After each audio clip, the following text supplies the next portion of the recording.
What's up, guys? What are we going to do? We got a lot to do, guys. A lot to talk about. I'm watching my what would you call it when people say the motherland? So my motherland would be Italy. My mother and her whole family is from Abruzzi, the Tuscany region of Italy. So, but my father was from Prague, Czechoslovakia, which is Czechia. Used to be the Czech Republic. Was Czechoslovakia? No, it was 0-0 against Mexico in the 52nd minute, and now it's 2-0. 84th minute, 85th minute. Korea's actually losing too, which is crazy. We're talking about the World Cup, but you guys know we're going to be talking about boxing. We have a lot to get into. How did you guys do last night? I just want to say one big thank you to all the supporters, all the JSB insiders. We are a community. I also want to talk about the Paro victory last night, man. What did you guys think of that? Paro on points. It's interesting how people tend to push the goalpost back a bit whenever it's weird. You know what's happening because our community is growing and the YouTube channel is growing. Um, if I don't go 100% with my picks, people come out of the woodwork, and it affects me. It does, only because I know my intentions with doing this isn't isn't to grow the channel to sell my boxing picks. You know what I'm saying? I put a lot of energy and effort into this, and so I'm working on not allowing the haters and trolls to get to me, but it does because I'm super competitive. You guys know that. And who gets 100% of their picks right? My buddy fought last night, Liam Talava'a. He was a 3-1 underdog, and he lost. Right? He got knocked out. It happens. 3-1 underdog. I had him on one ticket. If you would see all the comments I got on just that pick, insane. So what I do know week in and week out, and we're not, we're not on a streak right now. We're going through ebbs and flows. This is kind of like what's happening right now. But it's not just us. It's not just our channel. It's boxing matchmaking in general. There's a lot. I mean, there's some tough matchmaking out there. We're used to. I think because since we started, we're used to sitting at like 80% or higher. It's not been anywhere near that the last few weeks. And so I think there's people there, for the folks out there who watch our content, who watch our channel, even guys who pay and support me, they paid a couple bucks a month to be in our Discord, and they're just sitting back to wait for one of my picks to lose. You guys got to do better, man. What are we doing? If you're trolling me because I picked the 3-1 dog and he lost, keep that same energy when we win. I woke up this morning in our Discord and I'm seeing people in our Discord who pay to be there. Everybody knew Liam Paro was going to win on points. That was an easy pick. What are you talking about? It was a plus 200. When is a plus 200 pick ever an easy pick? And to say I'm a bit frustrated. Not because my boy Talaval lost, because it's like I know my intentions with what I do. You know what I'm saying? I've never sat here and told you to join my Discord to get my picks. I've never sat and told you that I know everything. I am the greatest. No, I love boxing. I like breaking down fights. I like watching the sport. I've been in the game going on 40. I'll be 47 in 3 years. I walked into a gym when I was 7. Boxing's part of who I am. I come from a boxing town. So I get it.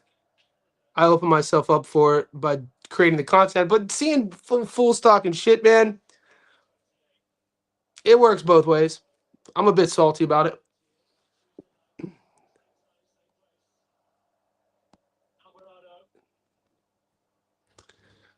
It was a great fight. Crocker impressed me. And shout out to Justin Tuck. I didn't take Lewis, but a lot of it, and there's a dude. My issue is I'm very competitive. I can be really petty, for sure, and I have a great memory. So I remember and I write shit down. I know who talks shit. I don't want to put people on blast though, because I have a kind heart and I really do. Who I am right here through the screen is who I am in real life. I'm not a mean-spirited sort of cat. But for people to say everybody saw Liam Paro winning on points, it's kind of like, fuck off, dude. What do you know? They didn't. That was a 50-50 fight. I have a lot of friends who lost a lot of money. I have like 5 friends in my VIP. So the Discord's like $6 a month. I have a VIP WhatsApp group where guys are betting like $10,000, $20,000. I know like 3 guys who took Lewis Crocker on the money line, $20,000 plus. So when I wake up and I'm checking my Discord, and we're a community, and like 99% of the boys are all love. So it's that 1% that frustrates me. And I wake up and I know personally guys who lost thousands on betting on Crocker, and then I'm reading in our Discord, oh, everybody picked Liam Paro. Liam Paro on points. Everyone knew that. No, they didn't, dude. That was a tough fucking fight. Lewis Crocker showed me something. I knew Lewis Crocker. I knew he was I didn't expect him to be that brave. He fought brave. I knew he wasn't technical. He likes ducking his chin and throwing the bombs. That left hook is brutal, man. That when he's fucking ducking and catching. The one thing you can never say about Liam Paro, though, the one thing I want to talk about is his recovery. We saw it against David Papo. We saw it against Subaru Matias. We saw it last night against Crocker. Liam Paro is exceptional with taking shots. And that's just a testament to his conditioning. And how many, and all the boys in our Discord, you guys could attest to this. How many guys during the weigh-ins were like, oh shit, Liam Paro, I don't know. He looks terrible on the scales. And I'm like, what? He looks exactly the same on the scales. I'm flip-flopping. I'm taking Crocker because Crocker looks like a bodybuilder. I think it was one of those rare, close, unanimous decisions which never truly happened. I mean, we don't really get to see a nip and tuck back and forth unanimous decision where it wasn't like 118 to 110. It was 115, 113, and I thought that was fair. It's all the work that Liam did in the first 6 rounds. You could have gone 4-2. I had a 4-2 after the first 6. And then I think I gave, and then after going into 8th, I think I had a 4-3. Paro had to dig deep, dude. That's a tough fight. Liam's size is always going to be an issue. So, like Paro at 47, the history books, I'm so glad he won. You know, I'm really happy for Australian boxing. I'm happy for his camp. Shout out to Coach DiCarlo. You know, his handlers, the Carlo family. To become a world champion in 2 divisions is really difficult to do. It's probably fair to say he was undersized at 40. You know, to fight at 47, Crocker, you know, Liam's going to be paired up moving on out. Like, who are the champions? Haney. So I was looking at the champions. I shared it on my social media. You have Ryan Garcia, Raleigh, and Haney. This might sound crazy, but I would take Paro to beat Ryan. I would take Paro to beat Raleigh. I would love to see Paro versus Haney. And I'm talking from a boxing perspective. Like, Liam Paro is a really, really nice southpaw. Like, you know, he has his flaws, though. Not a big puncher. Mexico. Oh, Mexico 3-0. Mexico is just belt to ass. Belt to ass. Let's see what the Korea game's looking like. Dude, Mexico's goalie they just put in is 113 years old, by the way, in case you guys were wondering. I'm going to pull the odds up in a second. I'm going to stay on for a while. My live stream yesterday was 2 hours.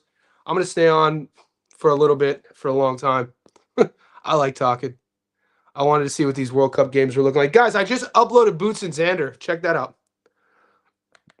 I want to know what you think. That was a fun fight to watch, like the tape.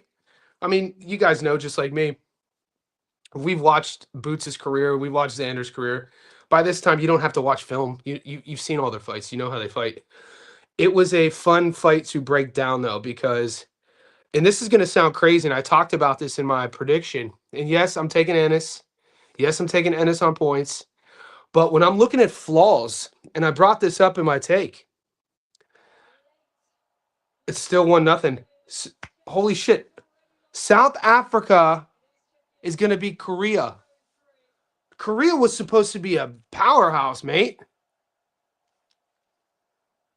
I'm the biggest soccer casual. But where I was getting at is when we're talking about flaws, and I'm breaking guys down, I see more flaws in Ennis's game than I do in Zayas' game. If we're talking about bad habits, right? Sometimes a bad habit in boxing, though, is an outcome of skill. Sometimes having a bad, like Roy Jones from 94 to 2004, there was a decade. From 94 to 2004, Roy Jones was the greatest fighter to ever exist. He had a lot of bad habits, but because he was so athletic, because he was so twitchy and reflexes and gifted in speed, he was able to overcome those bad habits. Hands down, chin high, angling off, throwing punches at weird angles. And then we saw what happened after 2004 when he started getting hit and he started getting older and his reflexes started to fade. All of those bad habits came to the forefront, and he ended up getting knocked out a couple different times. And we never like our, we never want to see our legends get beat up like that when they're older. Joe Smith, I think, knocked him out of the ring. Ennis kind of reminds me a little bit of that. I don't think Xander is going to be the one to make Ennis pay for those flaws, but I don't think Ennis retires undefeated. We'll see. Obviously, we can't read the future. There's just certain things about Jaron's tape. He keeps his chin high in the pocket. His hands are down. He crosses his feet. He he doesn't like punching, backing up. But all of that being said, he's a superstar. He's super gifted. And at 28 years old, I think he's going to be way too much for Xander Zayas. And the one flaw I would say on Xander, and it's probably not a flaw, I don't like when guys get committed to the high guard. He's kind of, wow, South Africa just beat Korea. Wow, South Africa's advancing. But Zayas has this thing where he kind of stays here, and unless you're winky right, this is for the true body, you know what I mean? Unless you're winky right, catching and shooting from a high guard, you don't really see it a lot. Guys in this, I thought 115, 113 was fair. I see Zayas boots going like Paro Crocker. Julius changing his photo. What happened to the shades, player? What happened to the sunglasses, my man? You took the sunglasses off. You still look good though. Do you think the fight goes a distance, Jay? Do you want to come on the live? Let me know. Should have been a draw. I disagree. Perfect score. Yeah, Justin, I agree. 115, 113, I like. What about my... this is a tough one, bro. There's so many... I'm not going to lie to you, boys. I haven't put bets on. The only bet I have right now on the Zuffa card is Kane Sandoval as my dog. Tony Hirsch versus Jay Brio is a freaking... how do you cut the difference in that fight? You know what I'm saying? Both guys coming off victories, and both guys were like plus 300 underdogs. Tony Hirsch Jr. beats Merriweather. Jay Brio, big dog knockout of the year so far candidate. Great hand speed. Tony Hirsch is a great boxer, a lot of skill. That is a crazy fight, man. I think I might live bet that one. So if you guys aren't in our Discord, the link is pinned. It's a couple bucks a month. I know a lot of you boys, the biggest benefit of joining our group, our team, is coming into our Discord. You get to watch all the fights for free. We stream all the fights. That in itself pays for the $6 a month. You know what I'm saying? Like this pay-per-view event was $70 in Australia. $6 a month times 12. Do the math. 72. So like one event watching in our Discord pays for your year membership of JSB. And that's underselling our value to the extreme. But I think I'm gonna live bet. I'm not a big live better because in Australia we're not allowed to just, our betting apps don't allow us to just, hey, live bet. We have to call somebody. But how do you split Hirsch versus Jay Brio? I'd like somebody to tell me. Albert Bell is a 100%. Let's look at the dude. Albert Bell right now is a plus 240 on the money line. The bookies are respecting AB so much, and I hate this fight, by the way. If you guys are new to my channel, I say welcome. The ones who stay here know that I'm from Ohio. I live in Sydney, Australia. I was raised from the time I was born until I was 18 in Youngstown, Ohio. It's an hour south of Cleveland, hometown of Ray Boom Boom Mancini, my childhood best friend, Kelly the Ghost Pavlik. Henry Arroyo, Ernie Shavers. We're a boxing town. I hate like Albert Bell has been a guy that we've known for a decade. Great amateur, super technical, a 6-foot lightweight, top rank, just couldn't get him fights. Nobody wanted to fight him. And I had him on a parlay at plus 450 to beat Andy Cruz. And due to visa issues, Joe Cornina pulls out of the Abdullah Mason fight in Cleveland, and they give it and they offer it to Albert Bell. And of course, Albert Bell's going to take it. He's been waiting his whole career for a world title shot.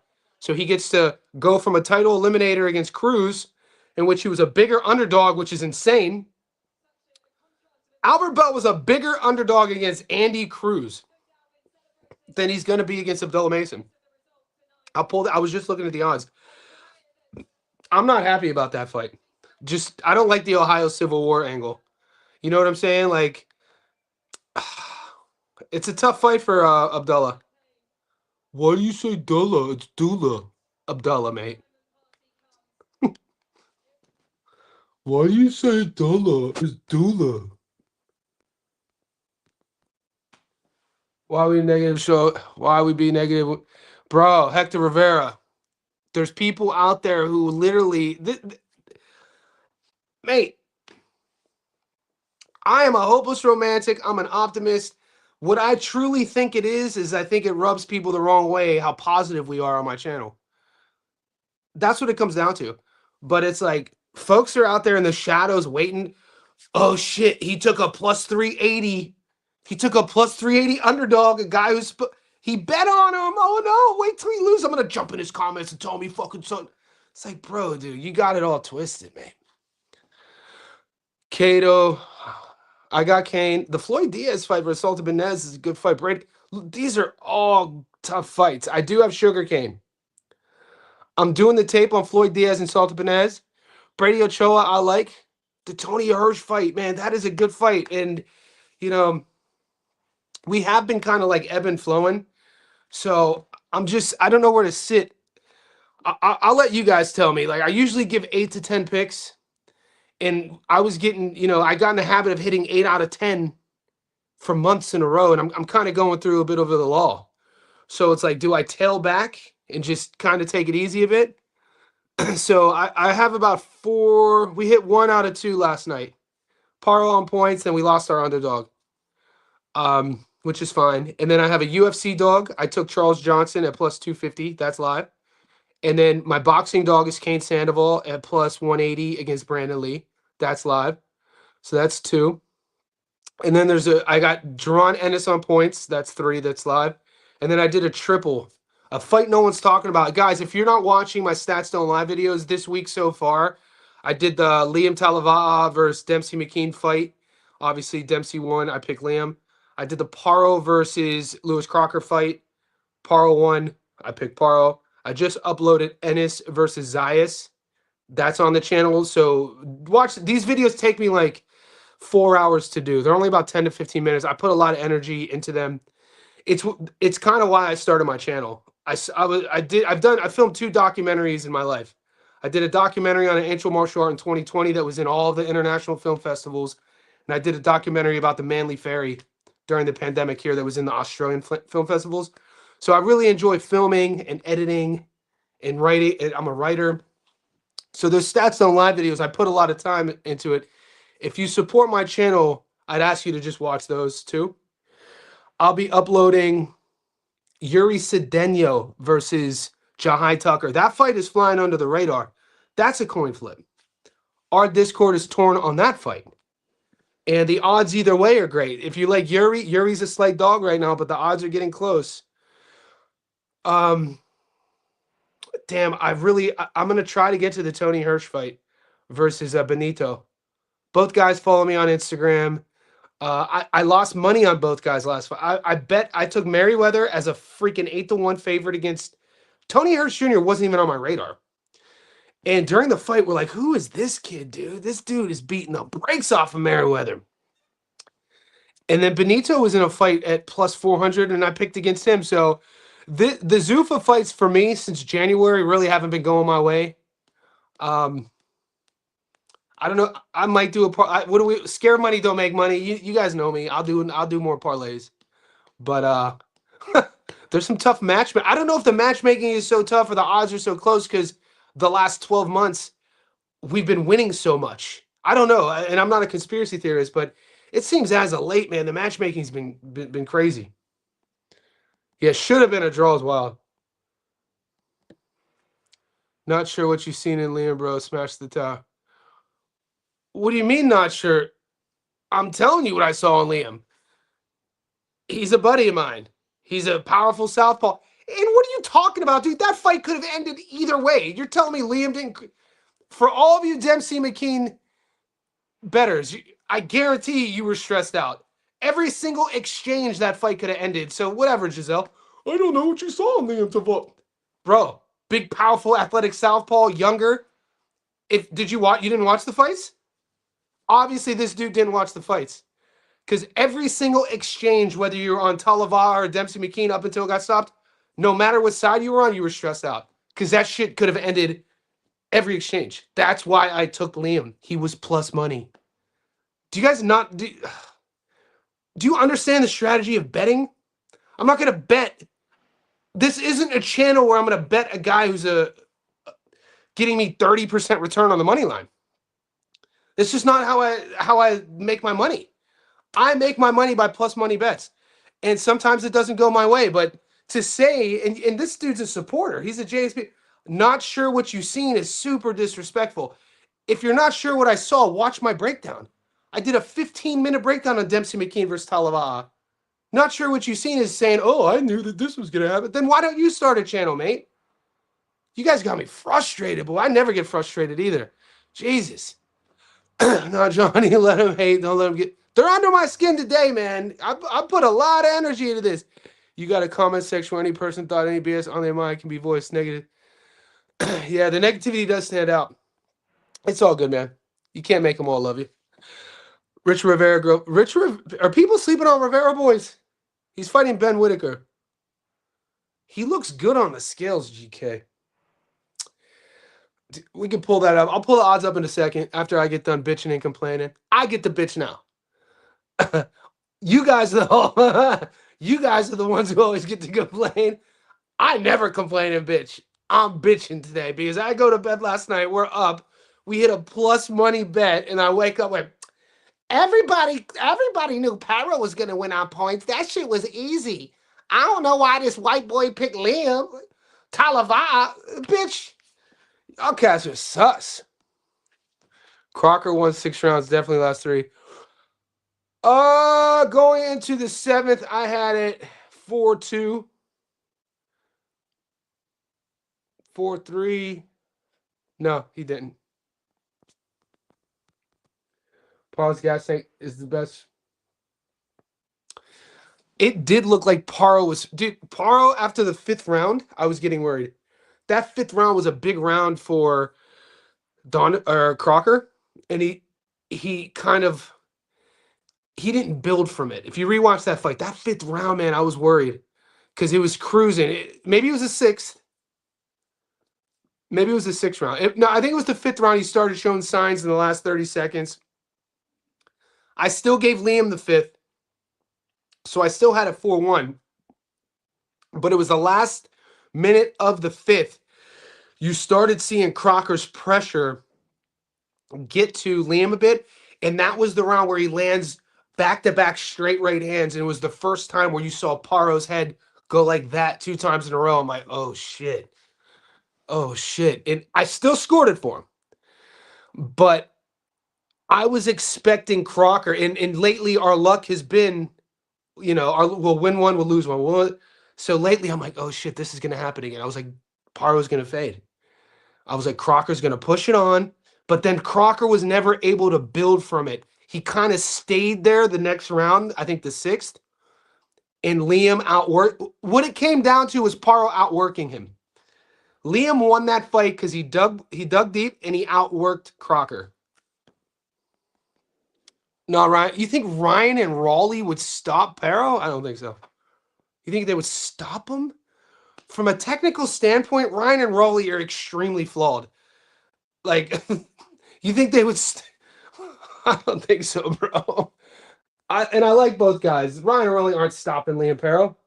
Pearl will be allowed to excessively hold elsewhere. Parl literally won't let go. Weeks didn't even warn him. Weeks warned him like 3 times. Weeks warned him for the headbutts. Weeks warned him for the... Dude, holding and clinching, though, is attack. Do you guys box? You get taught how to hold and clinch. If you're a boxer, you know that that's a technique. You know what I'm saying? So this makes him even a more well-rounded boxer. Think about the opposite to Julius's statement. Think about when we've seen guys who were favorites. Think about David Morrell getting knocked out against Chelly. This is a guy who doesn't know how to clinch. Morrell was a guy who showed us he doesn't know how to hold. Holding and clinching is a tactic. It's a technique that the highest level of...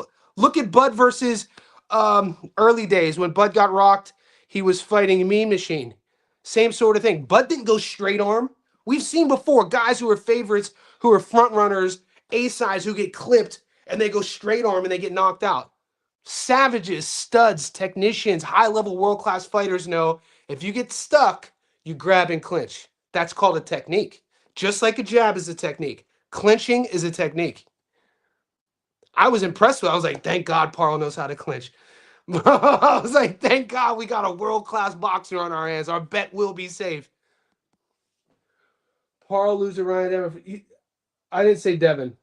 I rate Devin. I don't think Parl loses to Ryan. I think I would... Liam Parl's technical skill set as a southpaw against Ryan Garcia's very basic style. I think Liam beats Ryan. I think Liam beats Rawley. I would love to see Liam versus Devin. Showing up week after week, what you actually built the community, the work ethic, put high interest, mate. Guys like you, supporters like you is why I keep doing it.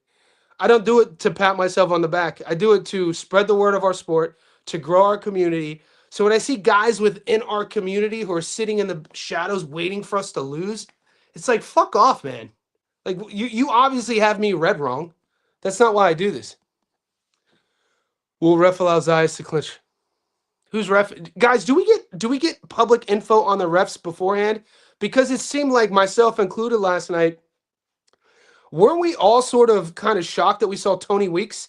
I feel like I should have known Tony Weeks was coming to Australia to ref that fight, but no, I don't. Is it public knowledge? Is there a database for us bettors and us boxing heads to see who's reffing the fights beforehand? It's not a side of the game that I'm well versed on. But moving forward, Julius, it's probably something we should look into as a team, because it's just another sort of element of the game. We know some refs like to let things go. We know some refs stop things early. We know some refs don't allow clinching. Some do. So this sort of thing. Because Liam headbutted, I was more worried about Liam's headbutts and the pushing, because what Crocker was doing is Crocker was coming in over his front foot, smothering, and he was trying to bully Liam without punching. That's where Crocker's shortcomings were coming from.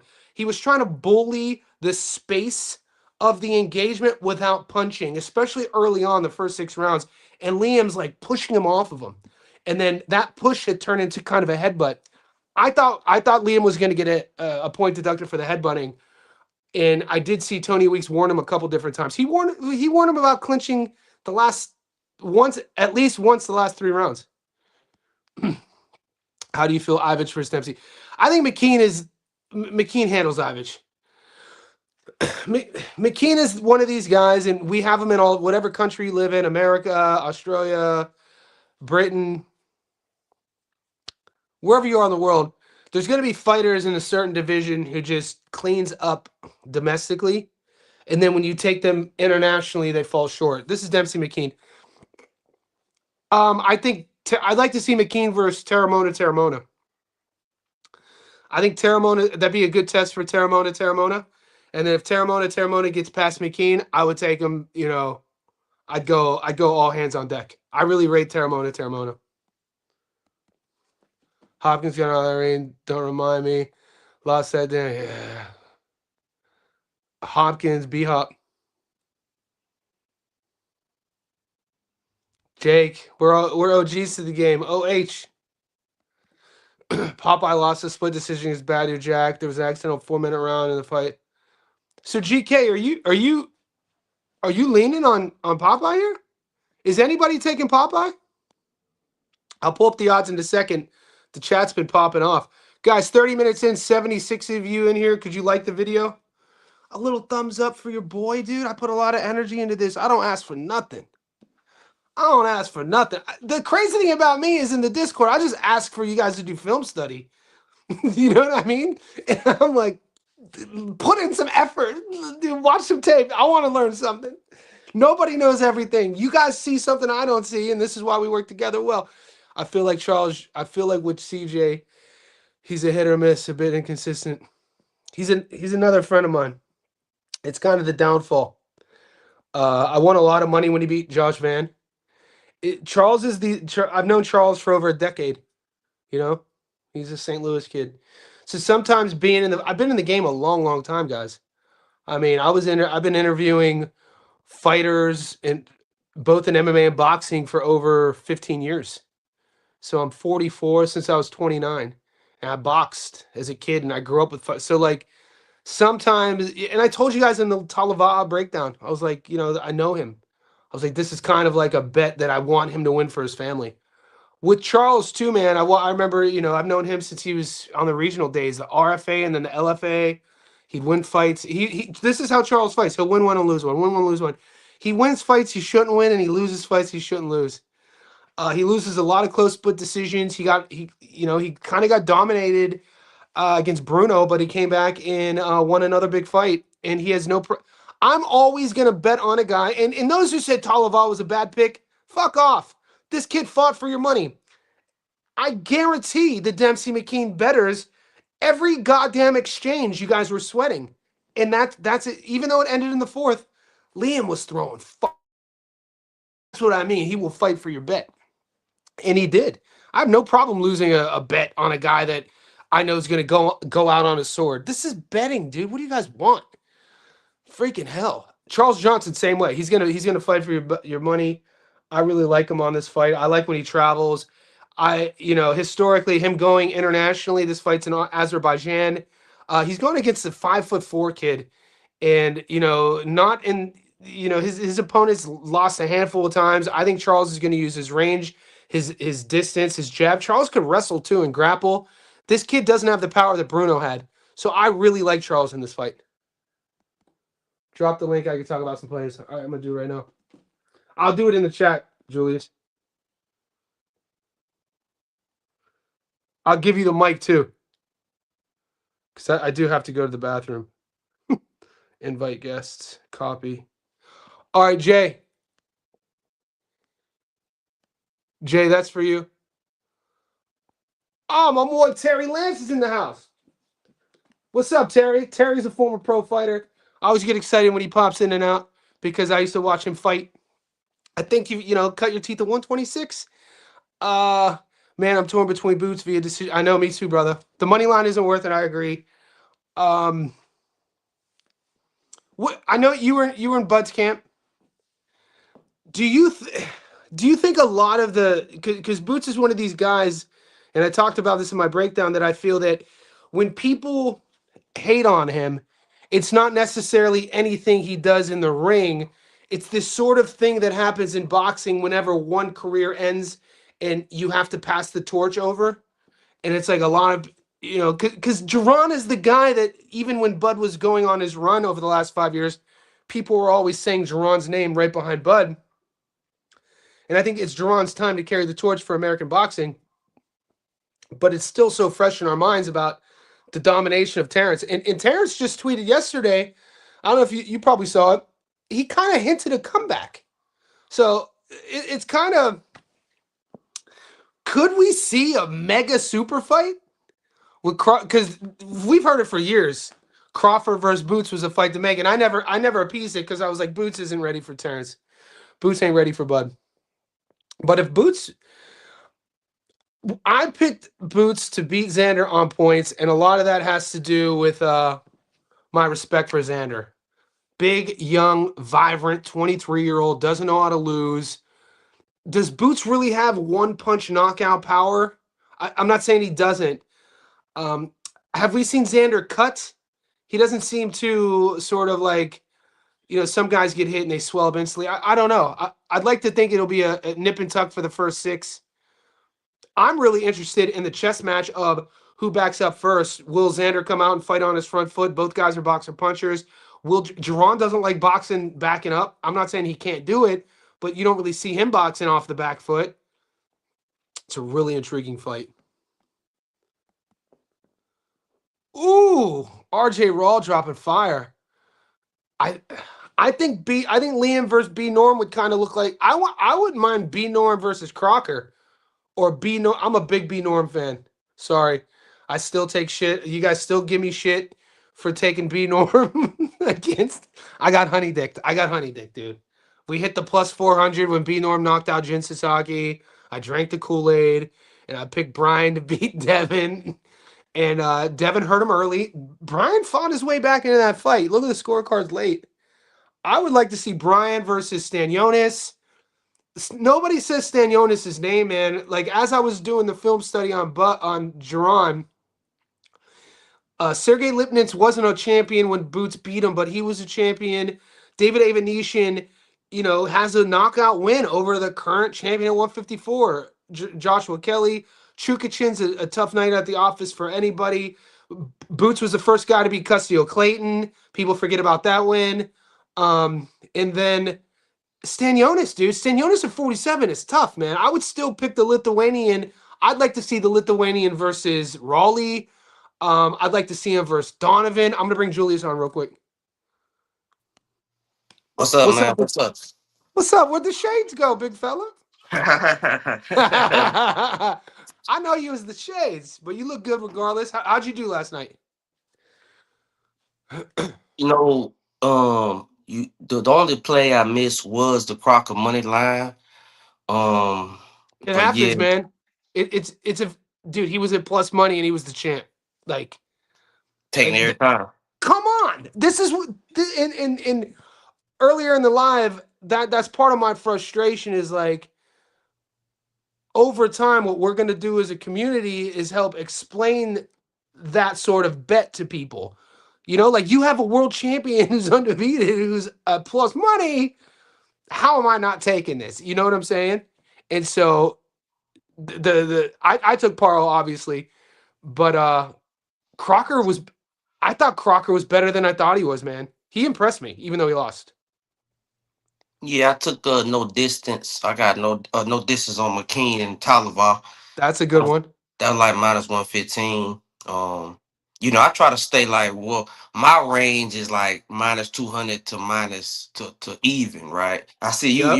you're plus money, but But you but know, but just opposite, like just on the other side of where your range is. I'm like plus 100, plus 200 guy. You're on the other side just slightly, but even see where I'm gonna get better is you're saying you pick no distance on McKean and Talava'a because it's Monday morning quarterback and the fight already happened. I'm thinking like, damn, I didn't even think about that.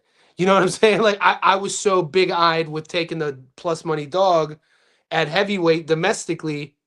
You kind of think that this fight's not going the distance, and that's a good bet. And moving forward, it's something I'm going to be thinking about. yeah, they had no distance at minus 112, and it's like, I That's mean, a you got good bet. two power punches, both in their 30s, both been Yep, knocked down. Yeah, both been knocked out. yeah. It's a good bet. What did you see? Because I think it's a good, experienced bettors like yourself and myself. I think it's a good chat to have. After the fight, I could look at a bet that I won and compliment the fighter that I bet against, right? So it's something that I think experienced bettors will do. Just it's how we get better and it's how we win consistently. Like I looked at Crocker, even though I bet against him, I didn't expect him to be that, to be there that late. The game plan was smart. He took a little bit, he gave away too many early rounds, but in that fifth round, he came out and he was pressing him. And I felt like if Crocker could have built on the momentum he had in the fifth and sixth, he could have won the fight, but he couldn't keep it up. He couldn't keep that veracity up. Well, my, and on that fight, that's a fight I probably didn't acknowledge. Home ground advantage, the business interest. What I mean, but I'm not. I favor clinching. That's part of the game. But when the referee was trying to separate Pyro and Crocker, Liam wouldn't let go. That's when I No, said, okay, that's no. It was the that's that that not the that's 11th never and clinch. 12th. the 11th and 12th, it was blatant. 10, 11, and 12. He was Yeah. he held his He was holding. glove. He wouldn't let go, and I was like, now that level of clinching, It's different. that gets you a point taken off Yeah. in most Yeah. places, and I Yeah. don't Not see at him getting not at away home. with that. Power Not was at not home. Power was not getting away with that in UK. He ain't getting away with that in In America. So America. no No, he ain't way. getting. You're not getting away with that in Madison Square Garden. You're not getting away with that in Vegas. You know what I'm saying? And it's a. I was worried about the headbutt point deduction too. There was a low blow that was blatant. Liam had to survive, so I understand people are like, oh, he survived, but when a fighter survives and they have a big lead, that's not. You can't say that he lost. Because I But seen referees, it literally just come in and take a point. I mean, because I remember when Tevin Farmer was fighting, he gets points taken for holding, and his hold is never that egregious. So it's like, I have to acknowledge what I'm trying to get better at is the Japanese and Australian boxing. It's different. Y'all got way rugby different. fighters fighting. It's a Way little different. different. It's a little different than I'm a usual because Australian fights haven't been available to American audience for probably like what last 3 years. So I'm not as Okay. privy to Australia. And what I know is I said, okay, they have like rugby fighters. A Yep. lot of it's It like circus show, to be honest, but it that's what is. they do. That's what they It do here. is. We got some super chats coming in. I want you to answer them.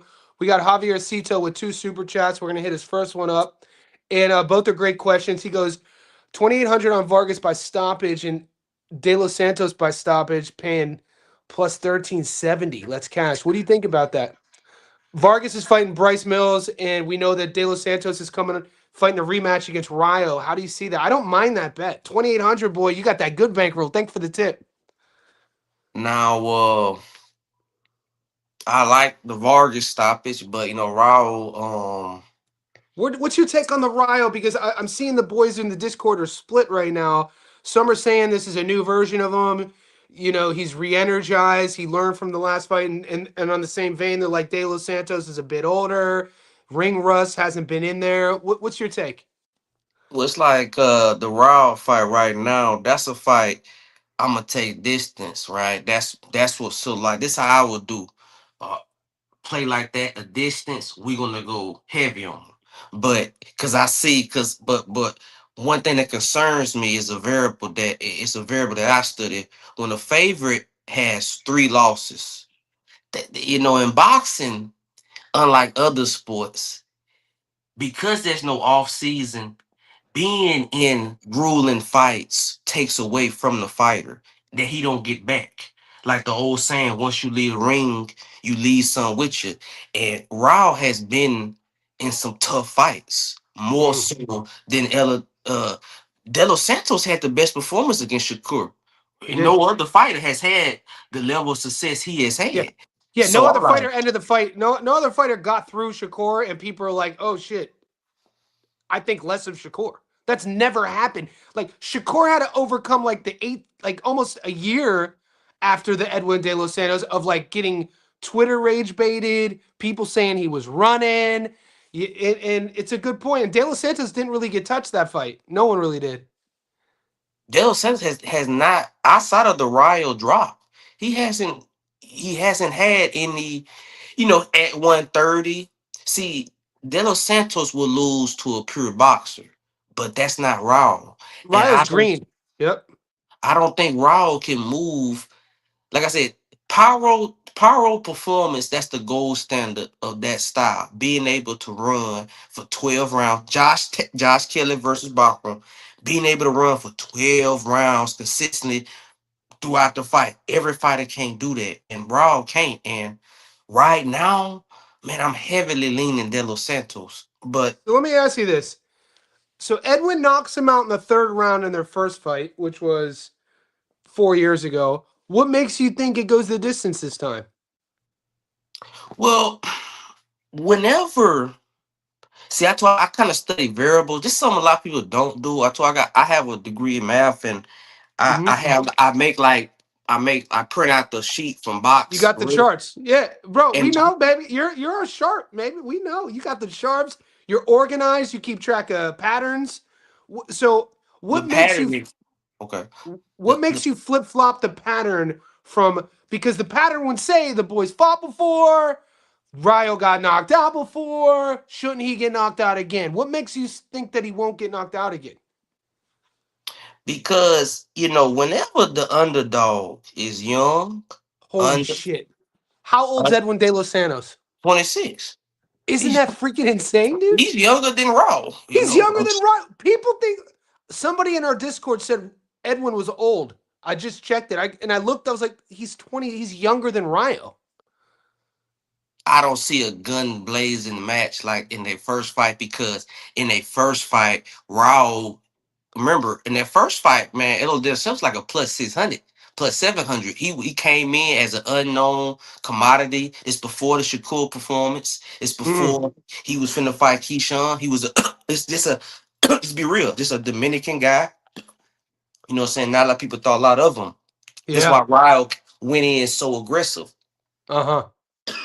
But this fight, I'm assuming, but just because of it, whenever you have an underdog like Dale Santos that's young, undefeated, never been How big? Do you? stopped. I don't. I don't remember off jump, but how big of a dog was he going into that first one Like I said, I keep my records plus 600. Some bookies have him plus 700. People on the forget he money can't. line? Delos Santos came in as an unknown commodity. He was nobody knew who he was, and like you said, he just a guy from Dominican Republic. Nobody thought nothing of him. Shout out to the DR baby. We up.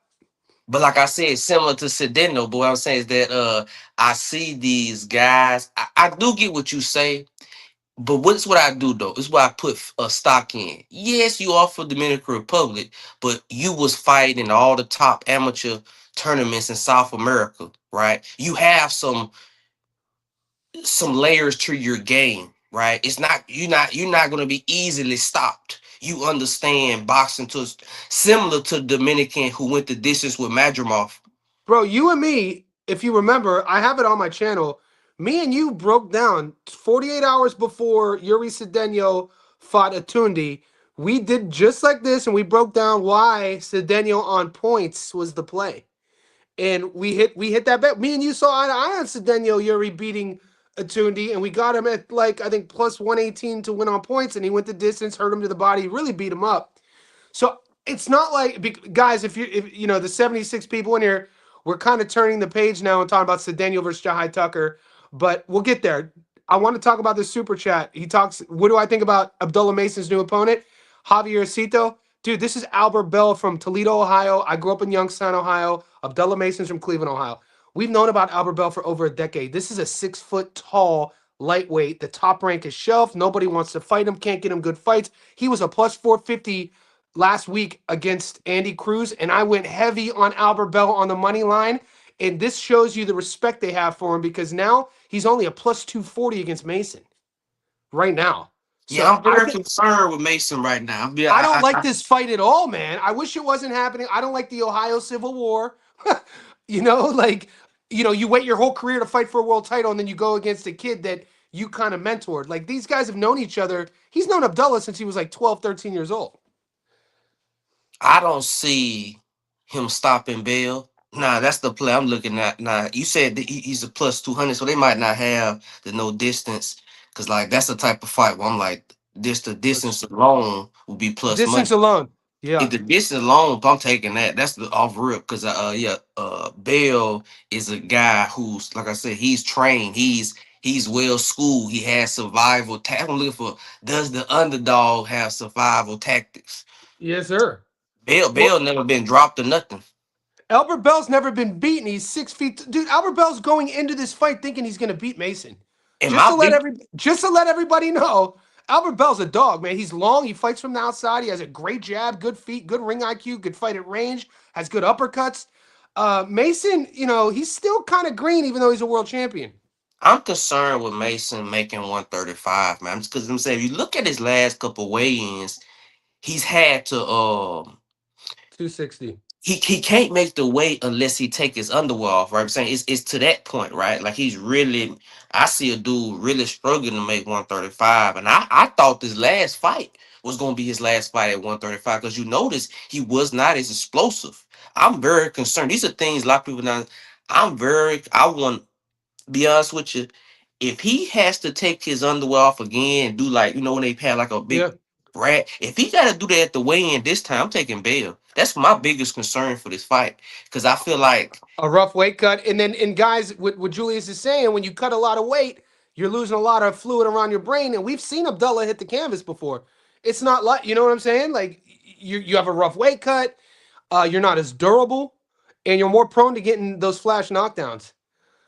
So it's a good point. It's a good fight, man. Dude. Plus 260 when Albert was a plus 480 against Andy Cruz. That doesn't make sense to me. That's crazy. They're saying that Kane Sandoval versus Brandon Lee is off. Did you hear anything about this? hmm, that's I crazy. I was just looking into that fight. I was just looking into it I, before I you. was taking Kane was my dog of the week.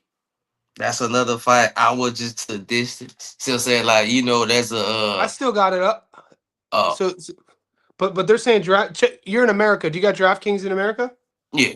Could you check that for me if you can, or no? If you uh, can, it's all good. Nah, I can't get nah. It's all good. I'm on bet 365. DraftKings and FanDuel. I don't know. They don't. I don't Okay, talk. we got another one. Let's not forget Zuffa has a knockout bonus. De Los Santos interview. He's gonna stop him. Okay, Javier in the house. Javier, thanks for the super chats. Julius, comment on that one. See, Ryo, he's gonna fight similar to how he fought Pitbull because he knows who's the bigger punch in this fight. There's no question. He knows that. He knows that. And De Los Santos, his Ryo is not gonna try to engage. That's why I see the fight. You don't think so, Ryo? I don't know if he could help it. It's like in him, and this is why he like, has a fan base because he wins a world title with like what 13 pro fights, not really a big amateur career, and then he loses it. He didn't defend it. Then he was a world champion, wasn't he? He He beat fights. He Cruz. fights. He fights super brave, and you think that he could control that? You think that he could just shut that off when He when did it not starts? fight like that against Cruz. He did not fight like that Oh, against his last fight.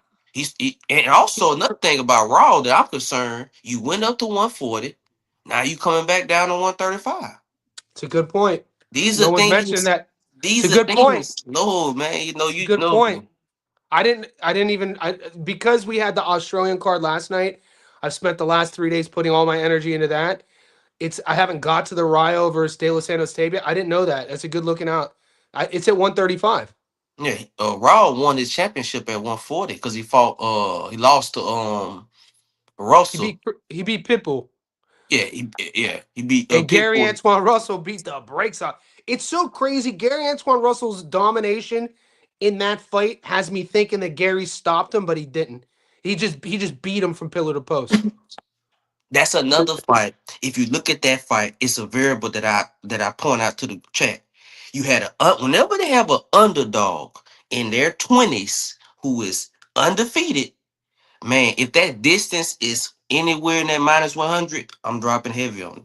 This is Xander. This is the Xander. Oh, Xander is a 4-1 dog almost against Boots, but the distant. Well, Jaron on points is paying plus 280, I think. Hey man, that's like I said, that's up in the air, man. Like I said, I said what I feel about that. And the 154-pound division is the most competitive.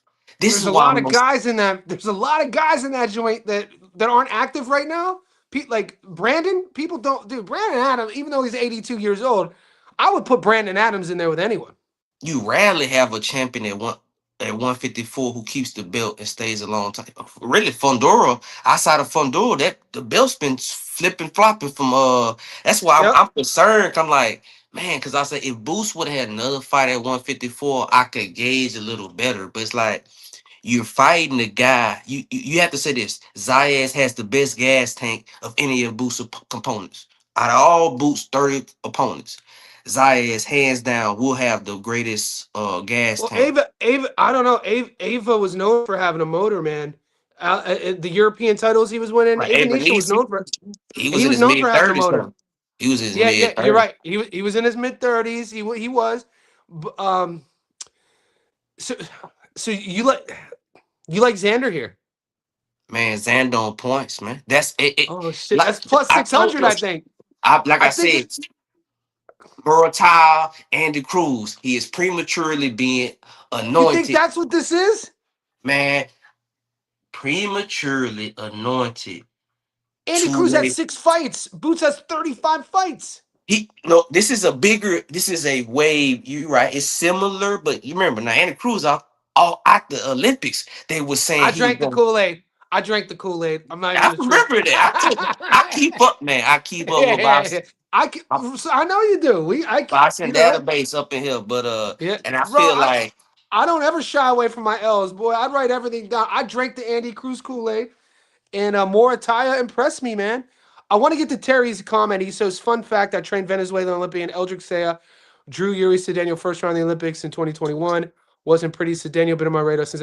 And I'm glad Terry brought this up because in Julius and I, we once did a live stream and we broke down Yuri Cedeno. It was the 2D fight, I think his last fight, and I like Yuri. I like Jahai. I think Jahai's the oldest 23-year-old in boxing right now in terms, and that's a common narrative. We know he's been tough, matched tough, et cetera, et cetera. I don't know if Yuri's sort of like shiny toy image, nice, big, marauding, big, powerful puncher from the Dominican. Is that going to mean anything against Jahai? Oh, we bringing Gary on? Gary, look at G sliding in, brother. We what's don't up, go How's live Gary? it? at this time. You go live earlier than this. But yeah, this is Not not not on Thursdays. So oh, it's my okay. it's my Thursday. I always have to do this live because I have clients. Okay, cool. All How'd right. you get the link? You have it in the chat, bro. The big fella. So this is Julius. I saw you and Julius were on I know Julius earlier. been on my channel before. Yeah, Julius come on my channel more often. But Julius the I just man. I know. I just saw it. Since we got Gary here, boys, we were answering I only Terry. got like 15 minutes, but I just wanted to come on and ask you about the fight. Here's what we'll do then. So you haven't gone live yet? No, I just went live. I went live at Oh, 10 o'clock my time because I thought you'd be done by then. And they okay, told me, yeah. Johnny, just don't you usually go live about 8:30 my time. I do, but on my Thursday, which is your Thursdays, Wednesday, I yeah. have to go late. All So right. so Terry, yeah. we'll get organized. We'll get organized, brother. You want to go live tomorrow? You have time to go live like I could tomorrow? go live to. I can. All My right. 10 my 10 a.m. canceled. I'll text you off. I'll text you off Yeah. record. All right, cool. Julius. So Julius and I were talking to Terry. Terry was talking about Yuri Cedeno. I just did my film study. Haven't uploaded it, Gary. Cedeno Jahai off jump. Who do you like in this? This is a We're great putting you. fight. We're putting you on the spot, bro. It's the best fight of the weekend. I love this fight. Sleeper fight of the week, bro. Sleeper fight of the week. I like Jahai. But my concern is that Jahai gets into a war with him. I think Jahai is the much better boxer, the much more skilled fighter. My concern is that I don't think he's a big hitter. Not at 160. And if he gets into a war with Cedeno, it might be trouble. And he gets a little too brave for his own good sometimes. I'm still going to take Jahai. But Me too. if Jahai makes it through the fight, he wins. If he's on his feet, he wins. But that's a big if. I'm going to take Tucker, though. When my issue with, and I agree with you, I have Tucker on one ticket. I did a triple, a 3-leg on the money line. I got him at, I think, 62% return, 162. I think Cedeno gets a bit loopy, gets a bit wide with his punches. I think he gets a bit predictable. And I think Jahai Tucker, I'm leaning on his ring IQ. I'm leaning on his experience. I'm always hesitant too, boys, with this Dominican shiny record knockout to win ratio over the last 10 years in boxing. I don't put a lot of interest in he's a Dominican Olympian. It's not the same as being an American Olympian. And I know my Discord is like 80-20. 80% of the boys like Cedeno, so it's not a popular pick. They like Cedeno? Yeah. 80% of the boys in my Discord are going Cedeno. I'm going Tucker. Julius? Nah, I'm You're taking going Cedeno on points. Cedeno on points. You think he's going to win a decision? Man, I think this is the coming out party for Cedeno. Great. Man, that the size advantage because Jaha Tucker does not like to fight on the inside. He cannot fight. He cannot fight Sedeno on the outside. If he stands on the outside, he's gonna get picked apart. So he has to come in, and I don't think he can clinch Sedeno. Sedeno, going like I said, man, when you got an 8-inch reach advantage, this changes the game plan. Jaha Tucker cannot fight like he fought Simpson, Williamson, and man, Tucker, Don't man. sleep on Truck, man. What people are sleep? You guys better put some respect on Truck's name. Put some. Who is Cedeno fought? Have you looked? If I had a fourth screen, I'm looking at it on my laptop here. Cedeno's resume, who he's been paired up with, is not good at all. I like that he fought. Only nah. See, this is the He thing beat about boxing. he beat Atundi. This thing about boxing. Similar like when I took Perez in boxing. If you don't come out the gate with a promoter, you're going to be relegated to the club circuit wherever you are. Now, however, Cedeno is one of those fighters. Man, like I said, been fighting them South American tournaments for years. Has size. He believes he will win. Has power. And Tucker, man, he wasn't able to knock out Journeyman. But saying we look at He's Sedeno's not a fading hitter. record. Yeah, Sedeno Let me was push knocking back on a out couple. Journeyman. Let me push back on a couple of things. When he wasn't knocking out those, he turned pro back in the bubble, the top ranked bubble. 17 years old. 17, Yeah. bro. He was a kitty kid. He was a He was a little kid. baby kid. Yeah. And if Cedeño's going to win a decision, he's going to have to score a couple of knockdowns, right? I mean, you don't think he's going to outbox him and win more rounds. He's going to have to score some knockdowns and get some 10-8 rounds, right? This is what I believe gonna happen.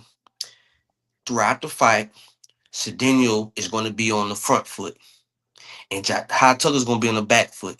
And in American fights, it's hard to win on that back foot in America. This ain't UK. You ain't gonna win in America on the back foot.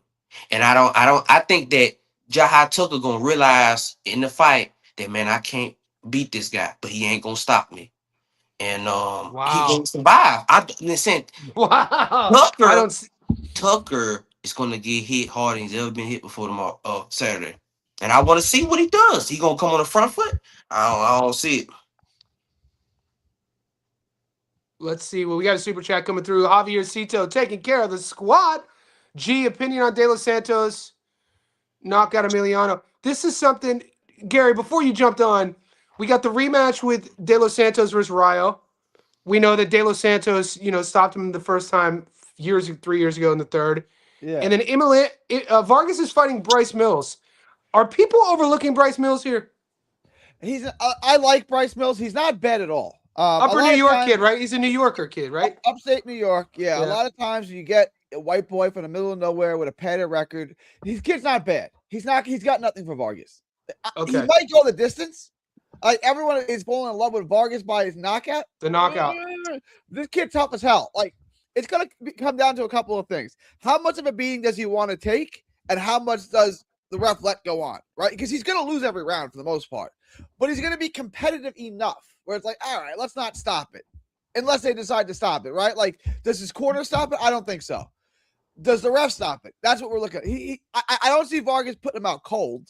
Right? So how much of a beating are you going to let him take? That's what it comes down to. I think if you let him, Mills will make it to the final bell. You don't see a path to victory for him? A path to victory? Nah. I can't see it. Vargas is more skilled. He's the better athlete.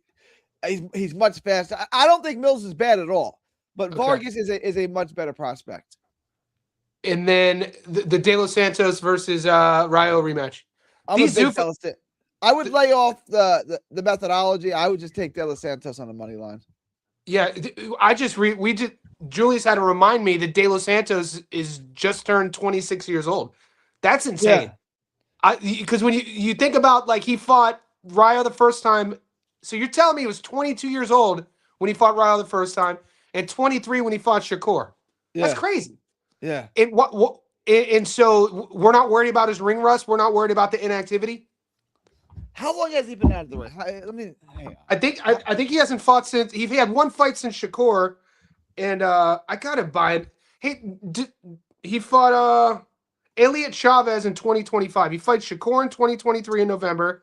Elliot Chavez December of 2025. Oh, okay. So he Wow, fought. that Venezuela fight was that was 4 years ago. That's crazy. Isn't that crazy? That's crazy. We do, yeah, dude. That's freaking crazy. We're in a vacuum, bro. So, I guess at 26, I'm kind of torn on the idea of ring rust when you're in your mid 20s. This kid's in his prime, probably not even in his physical prime. It's not like he's 36. So Julius thinks it goes the distance. I think it goes. I would lay off the methodology. I think it goes the distance, but the odds are good enough to me just to take De Los Santos on the money line. Okay. Are you getting news that the Sandoval Brandon Lee fight is off? I haven't heard that. We were just talking about it. I haven't heard that. I better not. Chat I'm was- looking forward to that fight. I'm really looking Same. forward to that fight. So who do you like in that fight? I'm going to do the tape tonight, but I think I Okay. like Brandon Lee. Off the top of my head, I like Brandon Lee. Okay. How about Tony Hirsch Benito? Is that fight on your radar? I haven't looked at it. I haven't taped it yet. You have thoughts on it? I don't have any thoughts off the top of my head. So this guy, for all the chat, we got 84 folks in here, just like the video. Gary, and Julius are talking about the Zuffa card, right? And I'm going to be straight up with the boys. I have not been able to get a good read in terms of getting consistent with betting on these fights on Zuffa. There's a lot of dogs that win. Tony Hirsch was a 10-1 underdog in his last fight against Merriweather, and he won.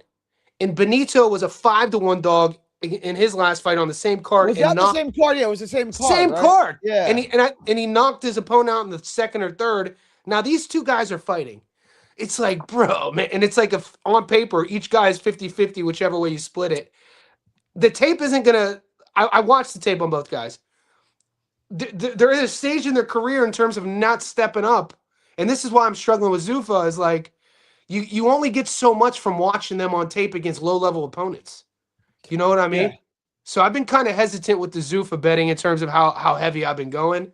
I do like De Los Santos on the money line against Rayo. And then I like Kane Sandoval against Lee. But that's probably a personal decision. Yeah, the only fight on the Zuffa card I'm looking at that I try to they rarely have these kind of fights. They rarely have Trinidad, dude. That's the only fight. That's the only fight. That's the upset loser. I don't like Trinidad. I was originally high on Trinidad. You like Encajas? Julius, no, but I really don't like Trinidad. I'm all the way off. I was high on Trinidad when he was coming up fighting on those Lofla cards, the 360 cards. I'm off Trinidad. I'm gonna chill on that. Takuma anyway stopped in Caius. And Takuma. Yeah, he's not a puncher. He's not a puncher. And he's not a puncher, and that's 118. What weight class? And that's at 118. 18. Where was Encajas fighting at a couple years ago? 115. Yeah. So where's this fight at? 126. That's what I'm talking about, dude. Omar Trinidad. Don't they when call I him seen sugar? that, all right, don't they call him sugar?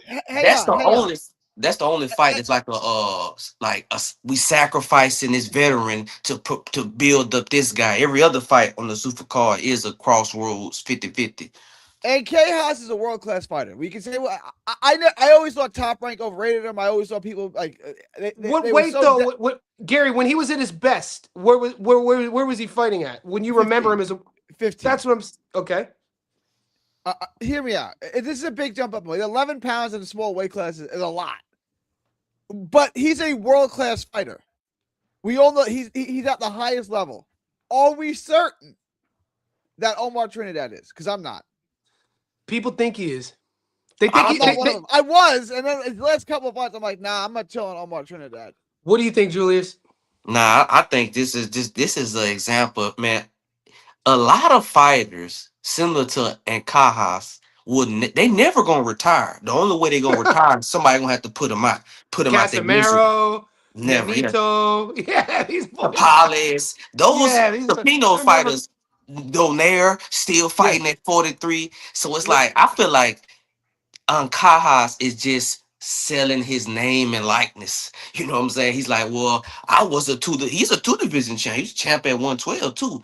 So I'm like, Omar punch? Are we tripping? I'm pretty sure. And Omar he knocked out his last dude. Omar can punch. Omar can punch a bit. I'm not saying I'm taking Tejas. I'm saying I don't like the price. I'm not taking Trinidad. That much I will tell you. I'm not taking Trinidad. Now, am I crazy enough to take Tejas? I don't know. Do it. He Do plus it. two Do seventy it. five. I thought that was insane. You know, I thought Trinidad was gonna be like a minus 1,000. When I first seen that fight, I said, "Am I looking at this right?" Man, look up where did Cajas fight last? He fought he fought a club fight in Mexico against a dude with 10 knockout losses, and now you finna move up 2 weight classes to fight a power puncher at That's what my 126. issue is. My issue is the seasoning, like how young Omar is compared to Ankaz, where the fight is taking place, and the tread on the tires. So like if we remove our emotional attachment to the career potential versus the guy who had a career, and you're looking at just that sort of thing, it's tough for me to put a dollar on Ankaz. And put it like this: if Cajas was fighting Diaz, I would have some concern. At 118, if he was That's fighting, a decent. Are you talking about Floyd Diaz versus Santa yeah, Banez? if That's if a if decent fight. That's a if, 50-50 fight. if Diaz was gonna fight and Cajas at 118, Yeah. I would say okay, Cajas got a chance. But at 126, man, he got a small reach. Ain't he small? Man, like 5'5". I know. What's that has a 6-inch reach advantage. Dude, Trinidad's 5'10", Gary. Man, I see. Yeah, Yeah, I they got know that. That's a lot against him. and I thought his best performance was his last one, like the Max Ornelas fight. I thought Ornelas. I actually picked Ornelas to beat him in that fight, and then These Zuffa fights, man. Am I sleeping on Omar Trinidad? I was a big Omar Trinidad guy that I really chilled on him. Well, the Lorenzo Parra draw, he had, it's just kind of tough when people get sold to us a certain product, and then we're old guys like us, Gary and I. We've been sold like this guy's a power puncher, and we've seen guys fight their like. I'll use Pavlik. His whole career, he was a knockout artist, right? Retired with 34, 33 knockouts. The product was legit. This guy was knocking people out. When you get Omar, a guy like this, newer guy who sold to us a certain product, and we see that it might not be the same deal, I can see why you were soured on him a bit. But the other one I wanted to touch on, Floyd Diaz is going to lose. Like, Mhm. I know the scorecards are why in his last fight with Guillermo Gutierrez, that fight was a lot closer than the scorecards indicated. And he also lost to Max Ornelas. Sandy Bonas is a plus 160. So is that our dog? That's our dog. Are we going to agree? I'll jump on it. People just like Floyd Diaz because as a little kid, he was on the Mayweather 24/7 hitting the mitts, right? He's actually not that good. He's never been that good. Hey, one thing about Diaz that you talk about like Gear, he has a record similar to British fighters. He has 14 fights with 3 knockouts. That's my biggest concern, man. You wasn't knocking out journeyman. Well, I say if you can't knock in the American boxing circuit, if you can't knock out journeyman, you don't reach the top. It doesn't happen like in Britain and whatever. Like in Britain, you can go 20 with 2 It's a different knockouts. game, man. In America, you better knock out them. I was thinking about this a lot, actually, because you might be onto something. I think in Britain, the boys are worried about, like, having to work at Monday morning. Like, if you're boxing and you're, like, not making any money and you're a fucking, like, plumber, you're not going to go and risk your fucking – you got to make money. I think it could be part of that. Well, in the British tour, you can become a professional journeyman and just fight every week. You can do that. You can't really do that in the U.S. You can do it exactly. So you guys, so Floyd, the funny thing you said about Floyd Diaz, about being on the what was it, the money team? 24/7. Yeah, he's on the money team. Yeah, hitting the mitts. It was kind of like Jorge Chavez when he fought Gucci Flores. Jorge Chavez did a video with Mr. Beast, and like everybody jumped on him, either hated him or loved him for it. But so you like Santa? I haven't done tape on Santa Banez. You like at 160. What sort of guy is he? Is he just gonna outpoint him? And I don't remember watching him as of late. When was his last fight? Santa Banez? Yeah. He fought in 2025 against there's not much there on his resume. You can find tape on him. This is definitely obviously a step up for him. I don't think he's ever flew out of Mexico. You can find tape on him. There's plenty of tape on him. I don't think he's ever flew out of Mexico. But he Okay. is what he is. He's going to come forward and he's going to make life hell. And Floyd Diaz can't punch. If you can't punch and you're fighting a Mexican who just will not take a step backwards, you might be in trouble, right? Like you might be. Okay. So it's worth the Like sprinkle. Yeah, and Diaz has never fought. One thing about Diaz, he's had a great management, because if you look at his record, he's never fought a fighter with a high TKO percentage. This is first one ever. First fighter ever that has a high knockout rate. And so it's like that's when I'm concerned. They do. Diaz was on top rank. He was the shiny object for a minute. I remember when he came out, he was like, oh, he was friends with Mayweather. But man, he just, to me, yeah, like I agree with 3D, man. Yeah, he gonna rough him up. He gonna rough him up. Okay. Okay. So, boys, although in the chat, look at your book, see if you're getting the Santa Benez Floyd Diaz fight. They're saying Santa Benez is live. That fight was not on my. yeah, his name is Jose Teran. So if you're looking for tape on, just look up Jose Teran, and Okay. It yeah. just wasn't on. It wasn't on my radar. You guys are making me second guess my Jahai Tucker pick. By the way, the whole chat. No one's saying. No one's agreeing with me or 3D about liking Tucker. Everyone likes Cedeno. Gary, are we digging our boots in the hill? I never flip flop. By the way, I'm always.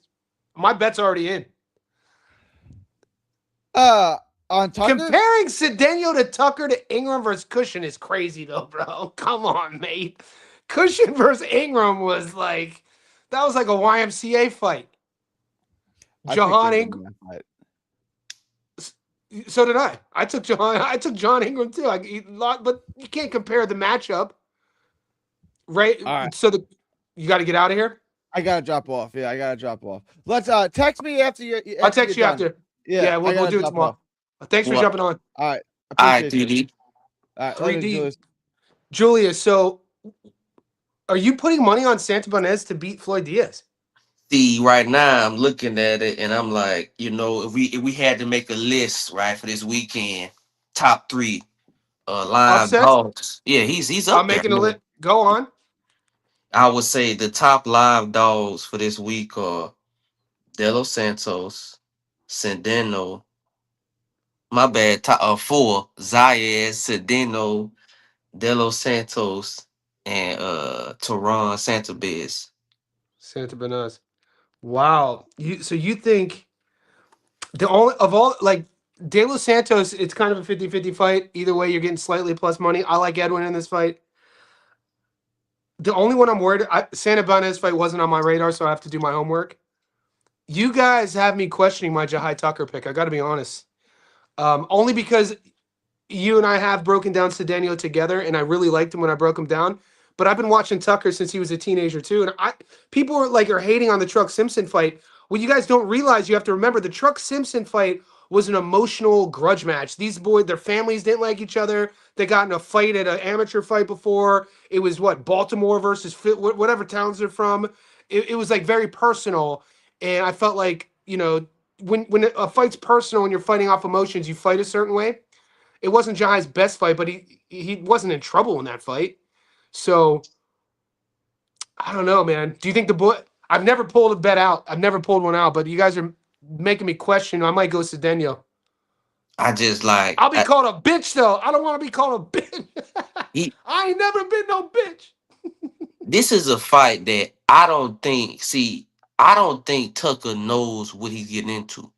I don't think he really knows, because he's been matched well, in my opinion. Tough. Tucker. He's been tough. No, I don't know. That's why I say he's been not fighting power punchers. You in America, I'm very Well, concerned. there was a time. So There was a Isaac, time. There was a time where Nick Flaz was a guy that was known to punch. well, yeah, okay, you could say, yeah, he had one that Yeah, was considered, and he was he not. He roughed was him up. 19 years old. He was He roughed 19 him. years old. Veron, now come with this. Veron's a dog, Okay, dude. look. People are like Every time he fights a fighter with a considerable power that's above average, Veron, he was a teenager. Those fights happened in his teens.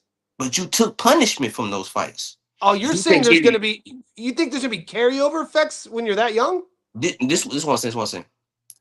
When I look at a fighter and I see a favorite who's already, because in America, the favorite is normally just some A side who's undefeated, great Marketable. everything. Yeah.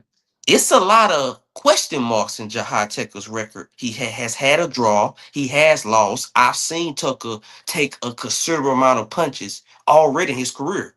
I haven't seen Cedeno take literally, man. That's what I'm saying. It's like it's like, Is Cedeno a high volume guy?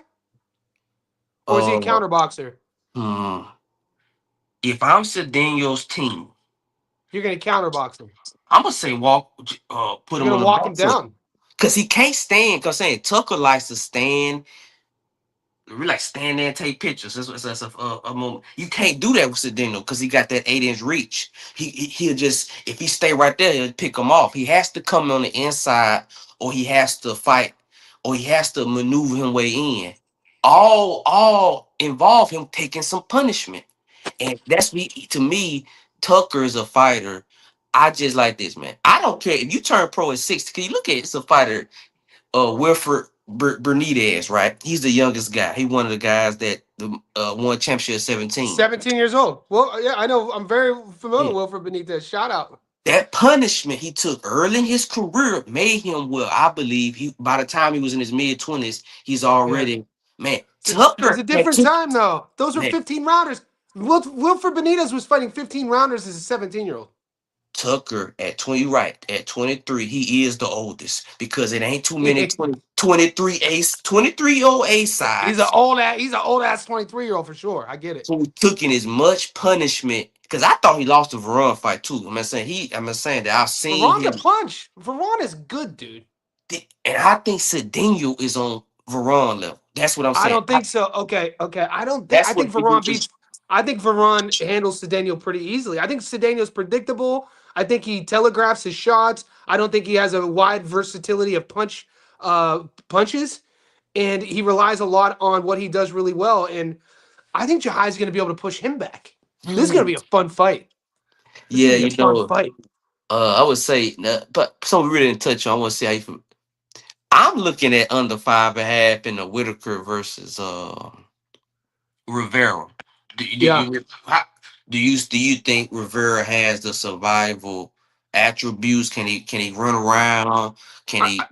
And that's the question, brother. It's kind of like, for me, it's like how much have I bought the product that Eddie sold to me with Ben Whitaker? I'm not sold. Right now, I don't have any. I think I have Whitaker on the money line on a sneaky half unit parlay with Cedeno or with Jahai, and I might have had Peril on it. It pays like plus 105. But I haven't invested too much in it because Whitaker, for me, I don't like his tape. I don't like him hitting the pads. He's very flawed.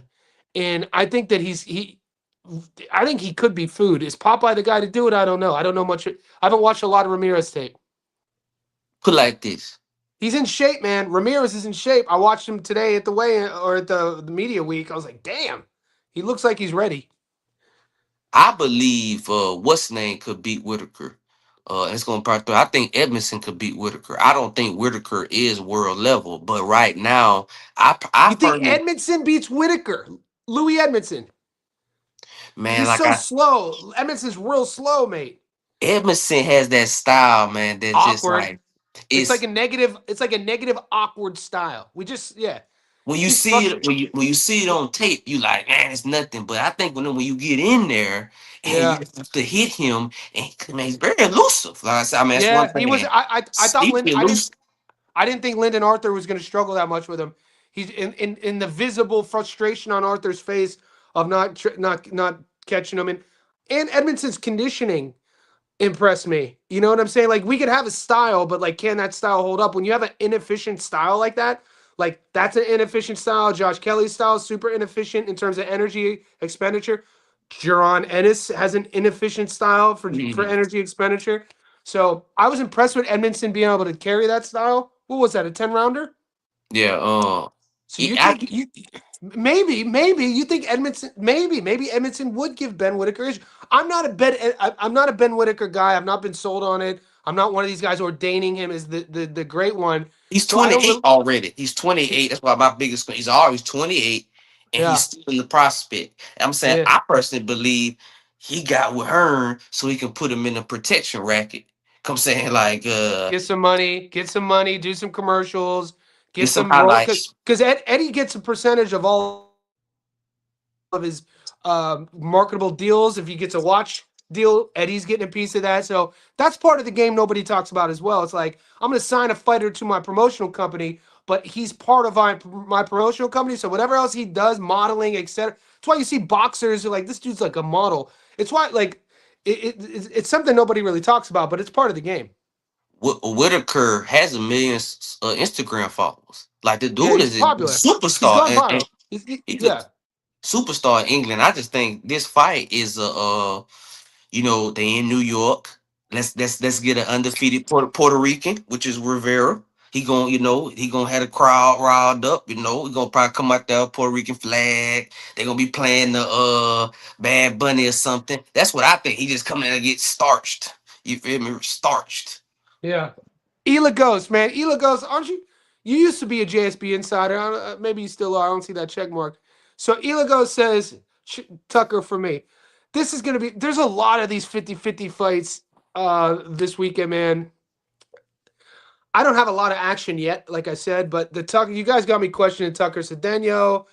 Uh, Julius, the boys are such savages in our group. Did you see them? When Connor Quinn versus Jake Dodd, and I looked at their resumes, I was like, I'm not betting on that fight, boys. Is that even Connor no? Quinn. Okay, yeah, so say I try to get to the point where my goal is Yep. to be more global, and I'm trying to get privy to more boxing Yeah, scenes. yeah. You're reaching out. You're expanding. The boxing scene in Northern Ireland is like they have one of the greatest fan bases. Like they just like they are begging like for a decent fighter. They'll turn a decent fighter into a champion. Crocker, they try to turn Collie into one. So I say those fights. Conley, man, Conley was good, man. Don't sleep on. Wasn't it who was the Mexican who came and kind of derailed the Mike Conlon? Uh, Bronco Lara. Wasn't it Bronco Lara who came from Mexico? It was like a plus 500 and beat Mick Conlon the first time, or am I tripping? It happened. Maybe that Yeah. was No, yeah, no, oh no, you referring to Luis Alberto Lopez, Luis Alberto Lopez, who could starched them, punch. yeah, knocked Yeah, them out, yeah. who could punch. So this fight, though, when you look at the boys were saying Connor Quinn and Jake Dodd, neither guy has ever fought a guy with a winning record, and with so many competitive fights on our radar, boys, I'm not going to bet that fight. So JoJo just joined. He's a JSP insider. Cedeno. They're like, why don't you like Brandon Lee? I don't think I think Brandon Lee has been spoon fed his entire career. I don't think Brandon Lee likes a dog fight. I've followed Kane Sandoval. Granted, all things known, I took J Rod at plus 450 to beat Kane Sandoval in his last fight. Kane reaches out to me on Instagram. I made this known in our Discord. And I told him straight up, I was like, bro, you're 22 years old and you don't have a six pack. I said, I'm 44 years old and I have a six pack. I was like, this is a lifestyle issue. If you want to make a go of being a professional boxer, you have almost 20 pro fights. Get in shape, take it serious. And all fight week, I've been watching him. Kane Sandoval is ripped. I think that Mexican style, yes, he's flawed. Will he be a world champion? Probably not. I think his volume, his pressure, his pace will drown Brandon Lee. I don't think Brandon Lee's that guy. So and Kane Sandoval's at plus money. So I'm a dog hunter. Just to let it be known. So for all the haters out there, I can't believe you picked them. Bitch, it was plus money. I'm a dog hunter. So I don't think Brandon Lee, what's his best win? He got him getting beat up against who's the Mexican he got beat up against. And he doesn't like getting hit. Both Lee and Sandoval have inflated records, right? You know what I'm Of saying? course, of course. I would say my concern with Sandoval is that he he just get hit too much. Like I Pedro felt Campa. Pedro Campa beat up Brandon Lee and they gave him the dub. Sandoval I, does get hit too much. Wade and I felt like if you go a fight that I was surprised about with Sandoval, the first fight I watched of him when he fought Javier Molina, and Mm. Molina had him puzzled. And I was like, man, I was like, he did win that fight, but he was not able. He's a Kane Sandoval is a front foot fighter. If he's not on the Yeah. front foot, he's losing. And I feel like Lee does have a little more wrinkles to his game. Just Uh-huh. a slight bit more. That's a fight I can see being a draw.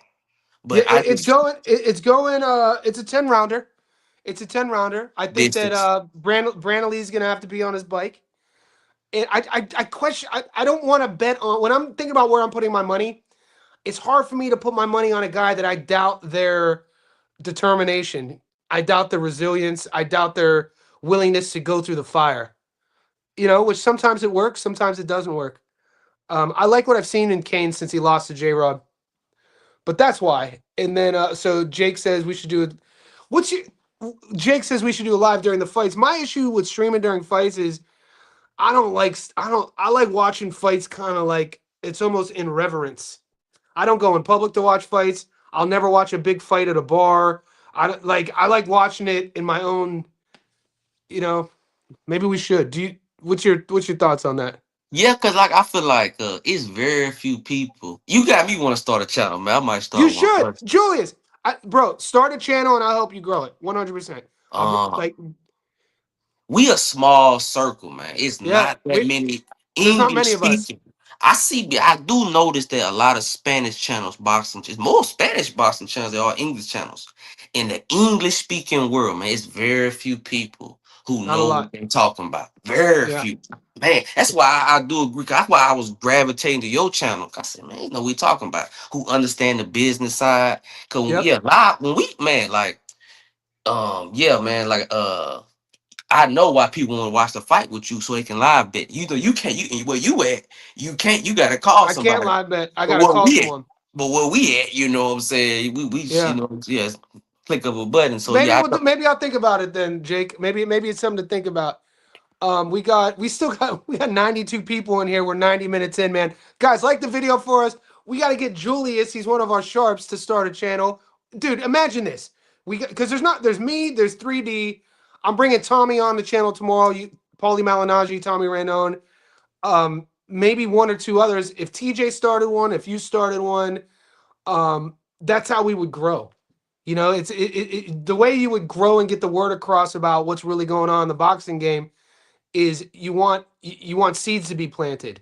You know what I'm saying? Because there's not a lot of us out there, bro. I'll I help probably you. I Start probably your and channel, bro. Start your channel. my goal when I start the channel, it's my biggest goal I see. I want to connect the South African boxing fan base, the UK fan base, the Australian, Canadian, America, all the English speaking. I want to have a group. You know what I'm saying? All the English speaking boxing fans, you know, connect them. But yeah, man, that's something I'm looking into, man. You really inspired me, man, this year that I've been following you. Like, Let's man, go. I like what you're doing, man. Let's go. Bye, though, man. You're doing it too. Are you out of here? Yeah, man. All Peace, right, man. stay up. All right, so Boss Christos, you're saying Vernon Brown versus Damoni Cato. Guys, if you're still on, I'm gonna stay on. We're 90 minutes in. There's 90 of you in here. I'll pull up the odds now. So this is I don't know if I'm getting Vernon Brown versus Cato. Ask and thou shalt receive. You guys are savages. Guys, I can't be betting on every single fight. I have to do tape. These fights are so close. Talk to me tomorrow, Christos. I'll make a note of it. I haven't put a lot of energy in the Zuffa card yet because Australia was last night. So, and then all day today, I've been doing the Matchroom top rank card. So I uploaded the Zayas versus Boots video today, and I'm going to do Cedeno versus Jahai. You guys got me second guessing my Jahai pick. Johnny, for what it's worth, I switched back to Tucker, but guys, we are cooked. What are we doing? God, the thing about it is, if you go through my channel, you'll see that I've won money on Jahai Tucker recently by breaking his fights down and doing this, and I've won money on Cedeno. There's just something when I watch the tape, Cedeno is the prettier, shinier toy. You know, it's under the Christmas tree. It's glossy. It's the big one with the ribbon. You know, 12 out of 14 wins, knockouts, bodied up, built, fun style. I just think there's something at a certain level a lot of that stuff could go away when you're getting tested against a guy who's been there before, who's been tested, and that's where I'm leaning on, man. There's something about Tucker's flawed record that I do like. There's something about an 18-year-old kid who's getting paired with a 27-year-old Puerto Rican power puncher and Nick Flaz that I like. You know what I'm saying? And I think that as a fighter, as you grow and you mature into your, physical stature, he's still only 23, dude. His physical prime probably won't be until he's 28. You take those lessons with you.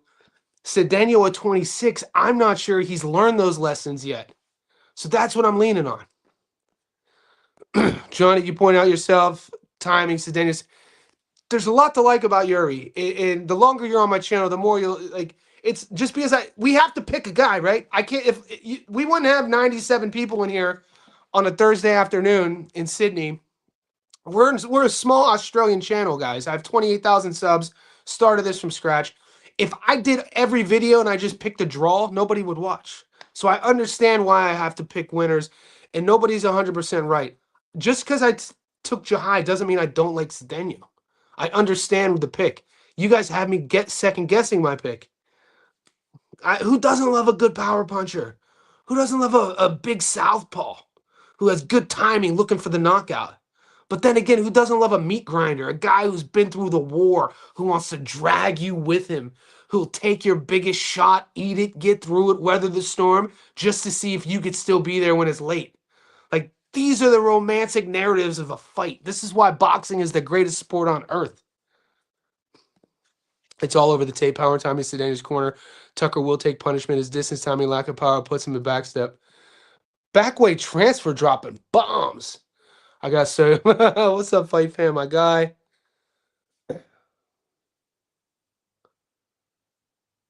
Barikwa. I'll say it right. Barikwa. Billy Cruz, Barikwa. Barikwa. Barera. Barikwa. Sometimes the best bet is the one you don't make. We're out here teaching lessons, man. Yeah, Luis Alberto Lopez, Colin got Lee Wood. What was I thinking about? Venado was after that. We watched way too many fights. New York City. Respect my flag, you heard. New York. These cats having a crash out. Gypsy. Gypsy got. The boys are having a crash out. Gypsy, shout out, man. Appreciate you, bro. Brantley is trained by Robert Garcia. Now let's see. Yeah, he is. Let in the house. Look at all the old dude. Let used to be a JSB insider. I don't see that question mark anymore. Anyway, I got a big list of y'all cats dipping and running. It's all good, baby boy. I'm gonna sprinkle a little something on the draw. Let's go. Thank you, round one. I appreciate you. What about Arrow versus Tim? You know I got it. Best way. Are you in our group? You got some good takes. Arrow look. Do you think he's look good? I don't think EJ. All right, let me pull it up. What do you guys think of this? What do you guys think of this? Because I shared this in our Discord, and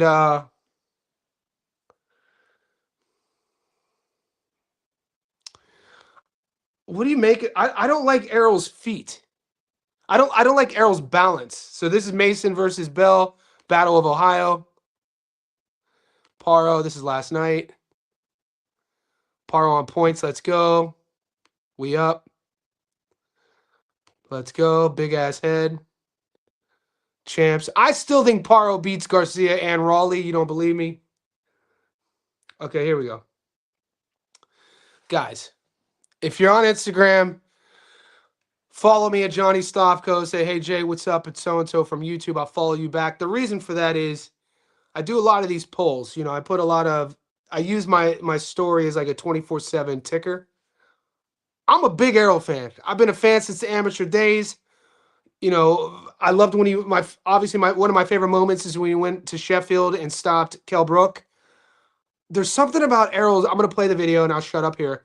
But there's something about Errol's balance in his feet here that bothers me.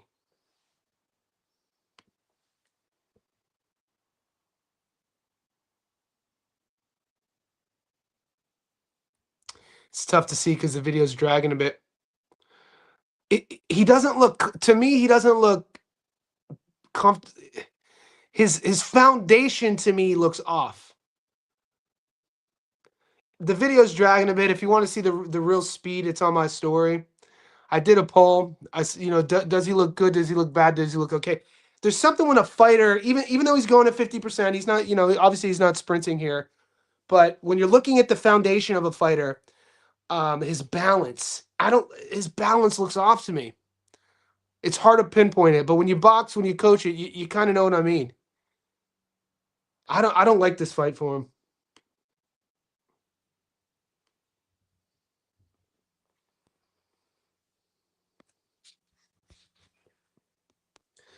So, bro, listen, youngin. This is what I tell all the boys. I will help you. I'm a coach first. I'm a teacher first. All this stuff is my passion. Anybody in the Discord, anybody part of our JSB community, it's why I bring people on my stream. I know what it's like to start a passion from scratch. I've never paid for ads. I've never bought followers. Where 28,000 subs to me is like the biggest compliment in the world. Youngin is known. I call Youngin Moonshot. That's his nickname. I call him Moonshot because in our JSB Discord, this fool always hits these long parlays. If anybody in our community wants to start a YouTube channel, do it. I will help you. I'll do what I can to promote it. I'll bring you on. I'll give you, I'll help you behind the scenes. I'll show you, what to do, what not to do. The marketing side of things. I'll help you out, man. Do it. I like Arrow, but the layout. Yeah, man. Best. Are you going to put money on it? Let's see what the odds are paying.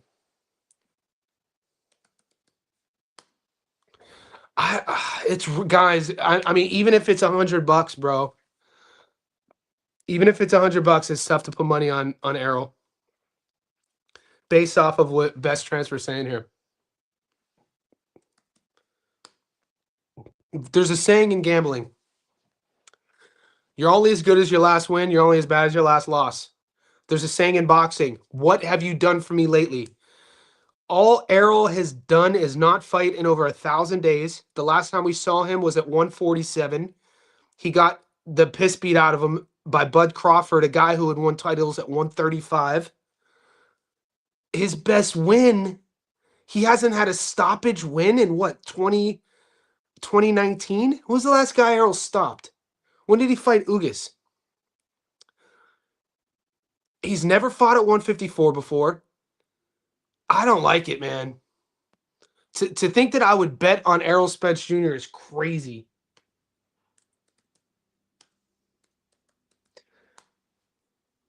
Like right now, $100 on EJ. And he's the favorite. This, for me, Johnny, who are you a bigger fan of? Errol or Tip? Of course, Errol. I was born and raised in America.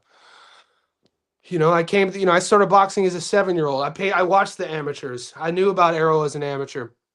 Even though I'm an orthodox fighter, I've always liked southpaws. I like that marauding style, front foot style, jab heavy, boom, backhand, lean in on you, body puncher, boy, just breaking your will, breaking you down. Errol wouldn't just beat you; he would break your will. He would break your psyche to where the fight would end in going into the next fight. If you had fought him, you were never the same guy mentally. Physically, nobody could measure that. Mentally, losing to a guy like Errol Spence Jr. with his fight style when he was at his best, that was the biggest deterrent. Is like he was fighting guys who thought they were alphas, and he was teaching them in real time in front of the world under the bright lights that they weren't an alpha, that he was. It's a fucking very intimate thing when you think about it. This is how I look at boxing. So it's why I've always been a big Errol fan. I did, however, bet on Terence to beat him. And this fight against Tim, I don't like it. I don't like the matchup. I would not. And Tim is the underdog? That's freaking insane. That is freaking insane to me. That Tim's the underdog. Most common Zuffa picks. None. Hey, Jay, what's your most confident Zuffa pick? Hell nah. Not, dude, the matchmaking's insane. I think because we've been winning so much over the 12 months. Yes, we're like here over the last 4 weeks, 5 weeks. June was freaking brutal, but everything else has been good. I think the matchmakers, maybe they've caught on to us. But Zuffa, I don't have a good read on Zuffa. Play the underdogs. Inspire us all. Boy, you guys inspire me, man. Look what we're building together. This is teamwork, bro. Front foot optics is okay. Best way transfer. We kind of agree on something. I like, and let me show you something, bro. When have we ever seen Kane Sandoval look like this? I shared this in our Discord. And this is after we spoke when J-Rod beat him. When have we ever seen six-pack Kane? That's six-pack Kane Sandoval. That's new. That's Kane who's locked in, prepared. He finally took his strength and conditioning serious. He finally took his nutrition serious. And you're not getting abs like that if you're drinking the piss and eating sugary bullshit foods. I expect Kane to take the lessons that J-Rod taught him and to level up. I've always questioned Brandon Lee's mental capacity in the ring. You give me Kane Sandoval plus money, come on, man. I'm not going to take Brandon Lee as the favorite. That's not a good bet. Kane Sandoval is the dog. And remember, guys, he was the plus 400 favorite against Julian Rodriguez. What's up? What's up, Zab? Jala cleared better, in my opinion. Shit. The palms are getting sweaty. So Daniel is a freak of nature. Zach, my God, we up, man. It's really, as Zach knows and the boys know, it's a mantra. It's a mantra, man, because life is short and life is fleeting. We up is a mantra I've always used to signify, A, that we're not in this alone, and B, even if you're down, to have the thought that you're down, you're still up because you're here, because you have the opportunity in front of you to do whatever you want, to level up. We up is a mantra. And people online don't like it, dude. People hate on us. What mean we up? You took Liam Talavera as a 3 to... Bro, you missed the whole point, mate. If you're trolling me because I missed a pick, you're missing the whole point. You're saying it wrong, bro. It's not Boricua. Boricua. Barera. Boricua. Borera.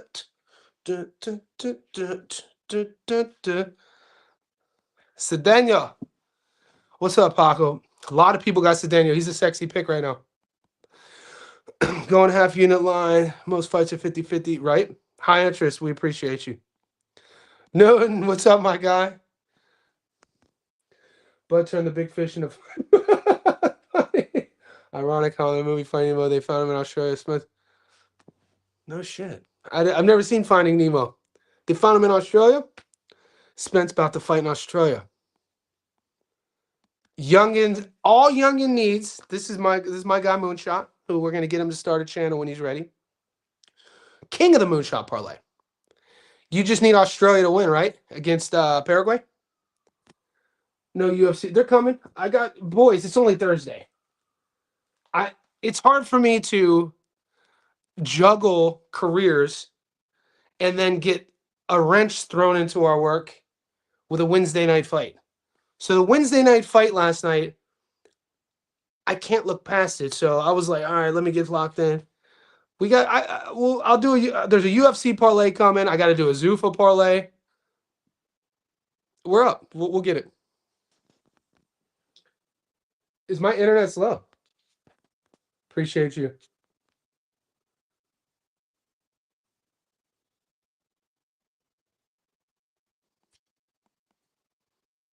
Oh, Wiley's my guy. I didn't know you were Wiley in the Discord.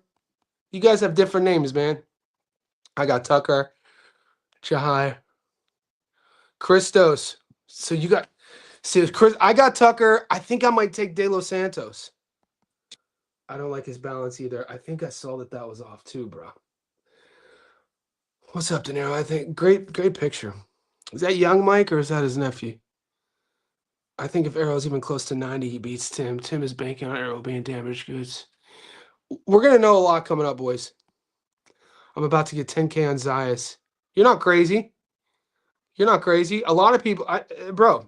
If you got the bankroll to go 10K, in 10K ain't no thing but a chicken wing. I mean, you're getting 50K back. Bookie's price. Bookie's probably priced in Tim's glass. I mean, does Tim have a glass shin? We've never seen him out cold, you know? When I think of a glass shin, I think of like a Chuck Liddell in the UFC, a guy who used to have a chin, and then when he fought Rashad Evans, he gets touched, and then the lights go out. And then every fight after, he gets touched, and the lights go. We've never seen Tim's lights go out. He's been stopped. I wouldn't say he has a glass shin. Low fight IQ? Yeah. Does Tim have a low fight IQ or a glass shin? Tim has a low fight IQ. Band of Boys, you know I'm a Fundora guy. I've been on the Fundora train since jump. I think he will be. I don't think people beat Fundora at 54. Shout out from the Philippines. Shout out. Fundora will get Zab. No, I'm a big fan of let Jaron get through Xander first and then we can talk about it. It's tough for me to look ahead. I've won a lot of money on Seb. Played the stoppage. We only got him at plus 240 to stop Keith. That came through. So look, I'm only loyal to betting patterns, right? Unfortunately, in this game, when you've done it as long as I am, you get to know fighters. Sometimes that comes back to burn you because you bet with your heart. But I always say, bet with your wallet, not with your heart. It burned me last night. You know, I bet with my heart last night. That's why I got offended. You guys were making fun of my Liam Talavov pick. I'm friends with Liam, man. I know him. I know his family. I wanted him to win for his family, you know.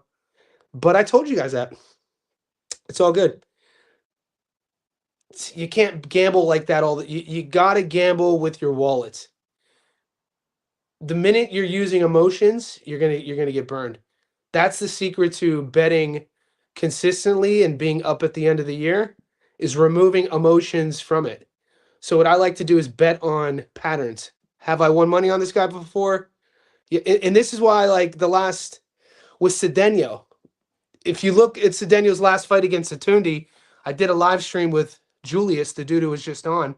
We broke that fight down, and Cedeno was $1.71, but we got him at plus 110 on points. We won a lot of money on him. So I've won money on Cedeno in the past. Same thing with Jahai Tucker on points against Truck. I think I got him at plus 280. So when I take those bets and I see who I've won on, and then I see the stylistic matchup, who's the A side, where's the fight at, that's kind of one of the recipes that I put into how I make my judgment on where I'm putting my money. It burned me last night taking my boy. I can never answer this truthfully though. Johnny, if you didn't know Talava, would you have taken him to beat McKean? I don't know. I can't answer that because I know Liam. After convo in the Discord about people being punch drunk, Errol. Yeah. Oh, Wiley. Yeah, we were talking about Liam Wilson. Did you guys watch the Australian fights last night? Mate, if you guys have a little bit of a pulse, if you have a little bit of a heart, and I hope that everybody here does, you know, we're not building a community filled with savages. We're building a community with people who, hopefully you have people who care about you. If there's even one person who cares about you that you care about, watching Liam Wilson talk last night, it left you feeling weird, man. But Wiley, he's been degrading for the last few years, man. The kid is notorious for sparring. It's known his nickname is The Damage. It's known that he beats the brakes off of his sparring partners. And in fights, when we've seen him win, it's ultra aggressive. And when we've seen him lose, Oscar Valdez, Navarrete, we've seen him get stopped. So to see a kid who's in his early 30s slurring like that on international TV, and then because our sport, it's such a taboo to speak about, nobody mentioned it except our Discord. It's tough to watch, man. I think Devin Fundora. You think Devin beats Boots? Devin's 5'8". Devin's a small 140. Devin was a big 135er. Devin's kind of an average size welterweight. Devin would get bullied against Boots. Fedora, though? I like Fedora, you know that. Bro, that's barely a six-pack, man. Come on, Ryan. Did you not remember what he looked like before? Ryan, look at what Kane look. You know what? I don't know if you're in our Discord. I don't think you are. But look what Kane looked like before the J-Rod fight. Come on, dude. When have we ever seen Kane Sandoval with abs? You got to give him some credit, even if you're taking Brandon Lee. You got to say that's. Come on, dude. Probably Ozempic. No, the reason why here, I'm gonna teach you game. Any competitive athlete, any functional athlete, anybody who even, like myself, who still trains, who runs 100 kilometers a month. I've been doing it for 5 years. Who spars. Any human who uses their body functionally, repetitively, would never do Ozempic, because the biggest negative consequence to our body that drug does, I forget the active ingredient in Ozempic. Ozempic is the marketing name, maybe Wegovy, is that it causes bone density deterioration. So when you're seeing these people lose all this massive weight, yes, they're losing body fat, but they're losing bone density. And the older we get, bone density, how thick our bones is, it's one of the number one factors which help us fight off viruses, which help us prolong long life and overcome sicknesses. So any pro athlete, any human who's into their physical fitness would never take Ozempic because they would know the side effects. Arrow was taking layoffs, jumping right back in the fire every time. And like you said, if we get the same Arrow, not gun shy, I believe he gives Zoo a hard time. I would love to see Arrow win. That would make my year if I got to see Arrow. I'm going to the fights. I live like 10 kilometers from the stadium. That would be like, just even the fact, I'm already grateful that I'm going to get to see Arrow fight live. I'm super grateful for that.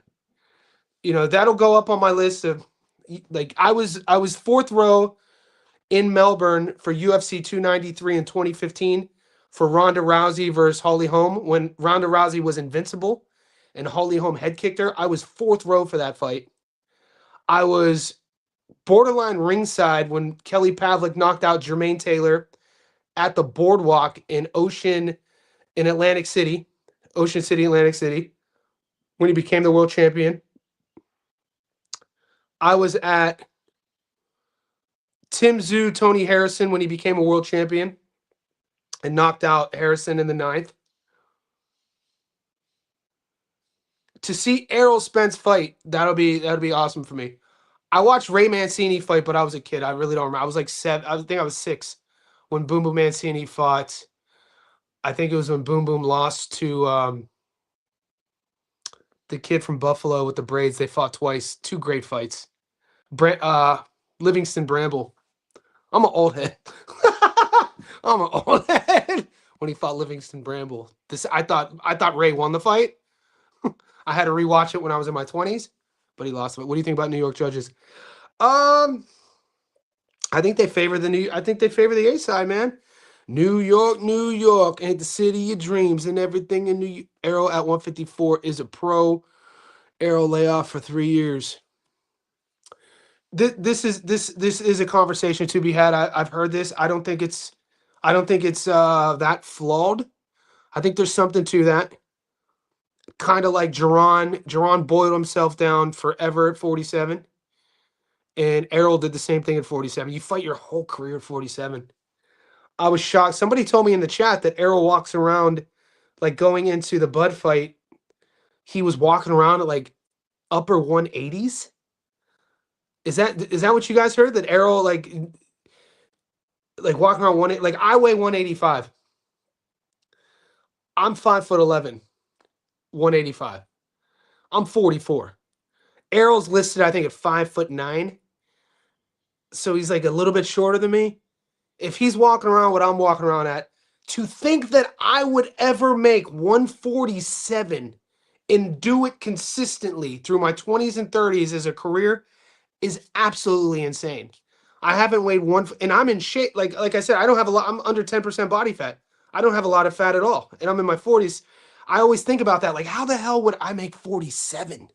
That's freaking insane. I look at the 154s to think that Xander makes 54 I haven't weighed 154 since I was 15. So, and I think it's a good comparison because I've stayed fit, I've stayed healthy my whole life.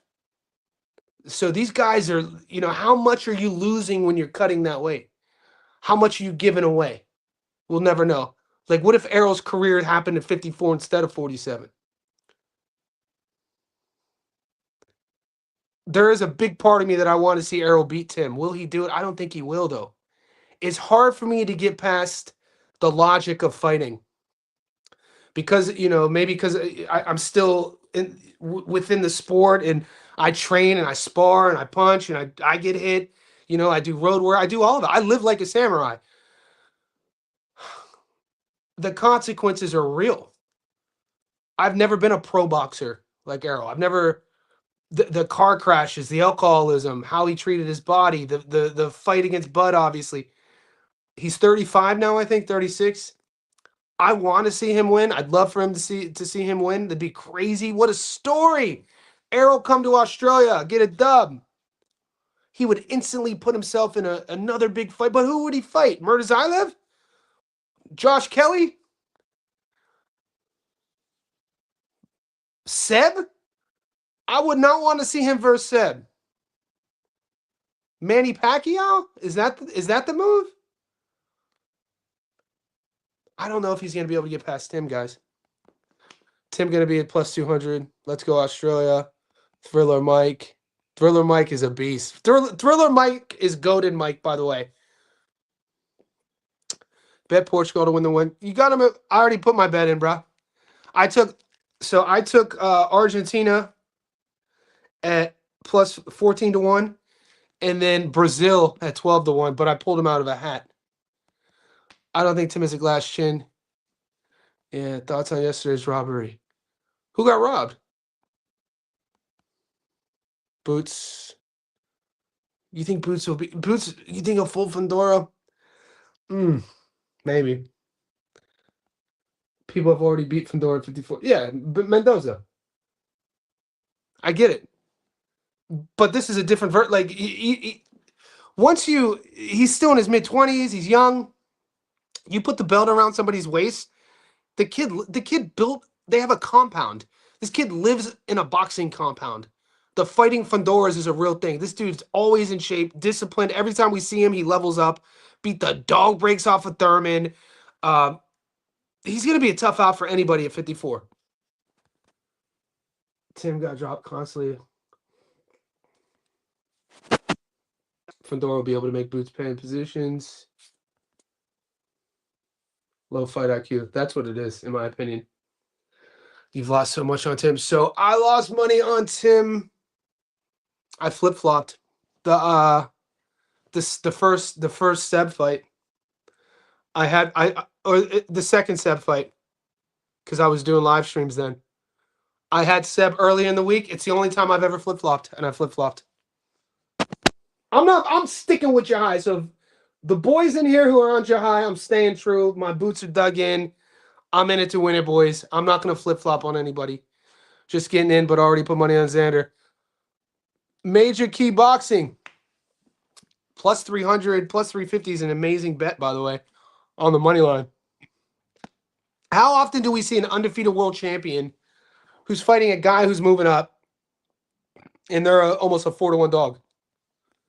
Serena Williams uses Ozempic. Does she still compete? If that's true, wait till you see her, find her in 10 years or 15 years and see if she has arthritis in her ankles, knees, or hips. We will know all we need to know about Errol and Tim fighting the first round. I think first round. I think as soon as it starts, we'll see. We'll see. We'll see. We'll be able to see how Errol's sliding in and out, how his timing is, how he's reacting to things. A lot of our brain damage, and when things are starting to decay, the older we get, it's all reflexes, like how you're reacting, how you're able to move, that sort of thing. So, and that's what I don't like in Errol. When those reflexes leave, when you were able to come here or predict, the predictability is gone, the intuitiveness about being able to be in a position to where your safe is gone, and then when you're able to slip here, you're getting hit with it now. You're getting hit with it now, and that all that accumulative stuff adds up, and that's what I don't like about Errol. What about peptides? Peptides are all the rage now. Go to your doctor if you're gonna do them. I don't fuck with them. De Los Santos money line. Let's go, Newton. Let's go, Newton. Major Key's horrible for people with diabetics. Still best. Side effect. It was made for diabetics. I got you, brother. Edwin Arayo. Ask me tomorrow. Pavlik was my prediction for the fight versus Taylor. Yeah, I grew up with Kelly.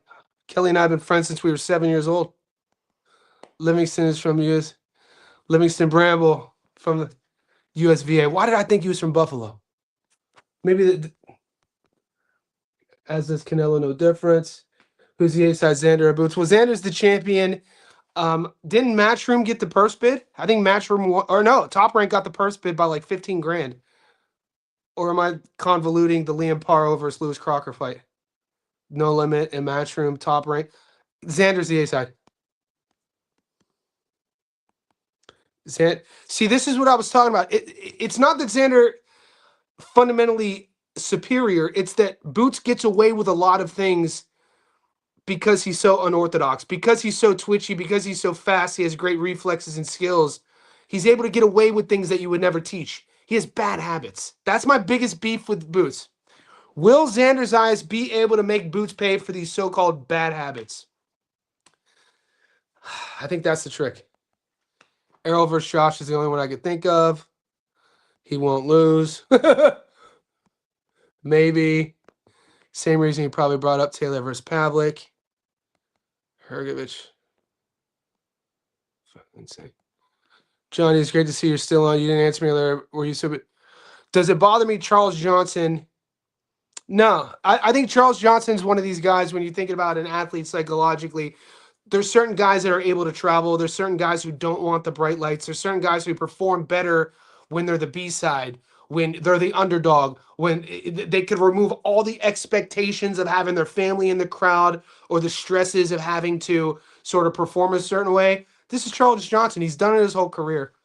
It's a great question, though. I think Energy Johnson is the pick. I'm boots down with that one. The best and only thing I will ever take is creatine. I take creatine. Yeah, I take creatine every day. It's creatine is what you would call homogeneous with our body because our body naturally creates it. So when you take it as a supplement, you should look young. And if you're interested, there's a study that the ISSN did. Shout out to Dr. Jose Antonio. I used to do these interviews, and my first podcast was all about scientists and physicists and millionaires. It was called Ungoogleable. And I was interviewing Dr. Jose Antonio. He's a professor down at Nova Southeastern College in South Florida. And he runs a company called the International Society of Sports Nutrition. And they did a longitudinal study, a 10-year longitudinal study on the effects of microdosing creatine and brain and cognition. So and Chris Algieri was part of this study. So I'm friends with Chris, and this is how I got to know Dr. Jose. So you could either microdose creatine for the benefits of cognition and brain repair, and this is like 1 gram, 1.5 grams a day, or you could kind of dose it 3 to 5 grams for the benefits of strength and muscle. But on that note, boys, I got to run. Energy knocked out Loner in China. Yeah, I took him on that bet too. Guys, 2 hours and 8 minutes, 90 of you in here. I appreciate you. Best community in the world, man. We got a lot of fights coming up. We got a lot to talk about. Appreciate you.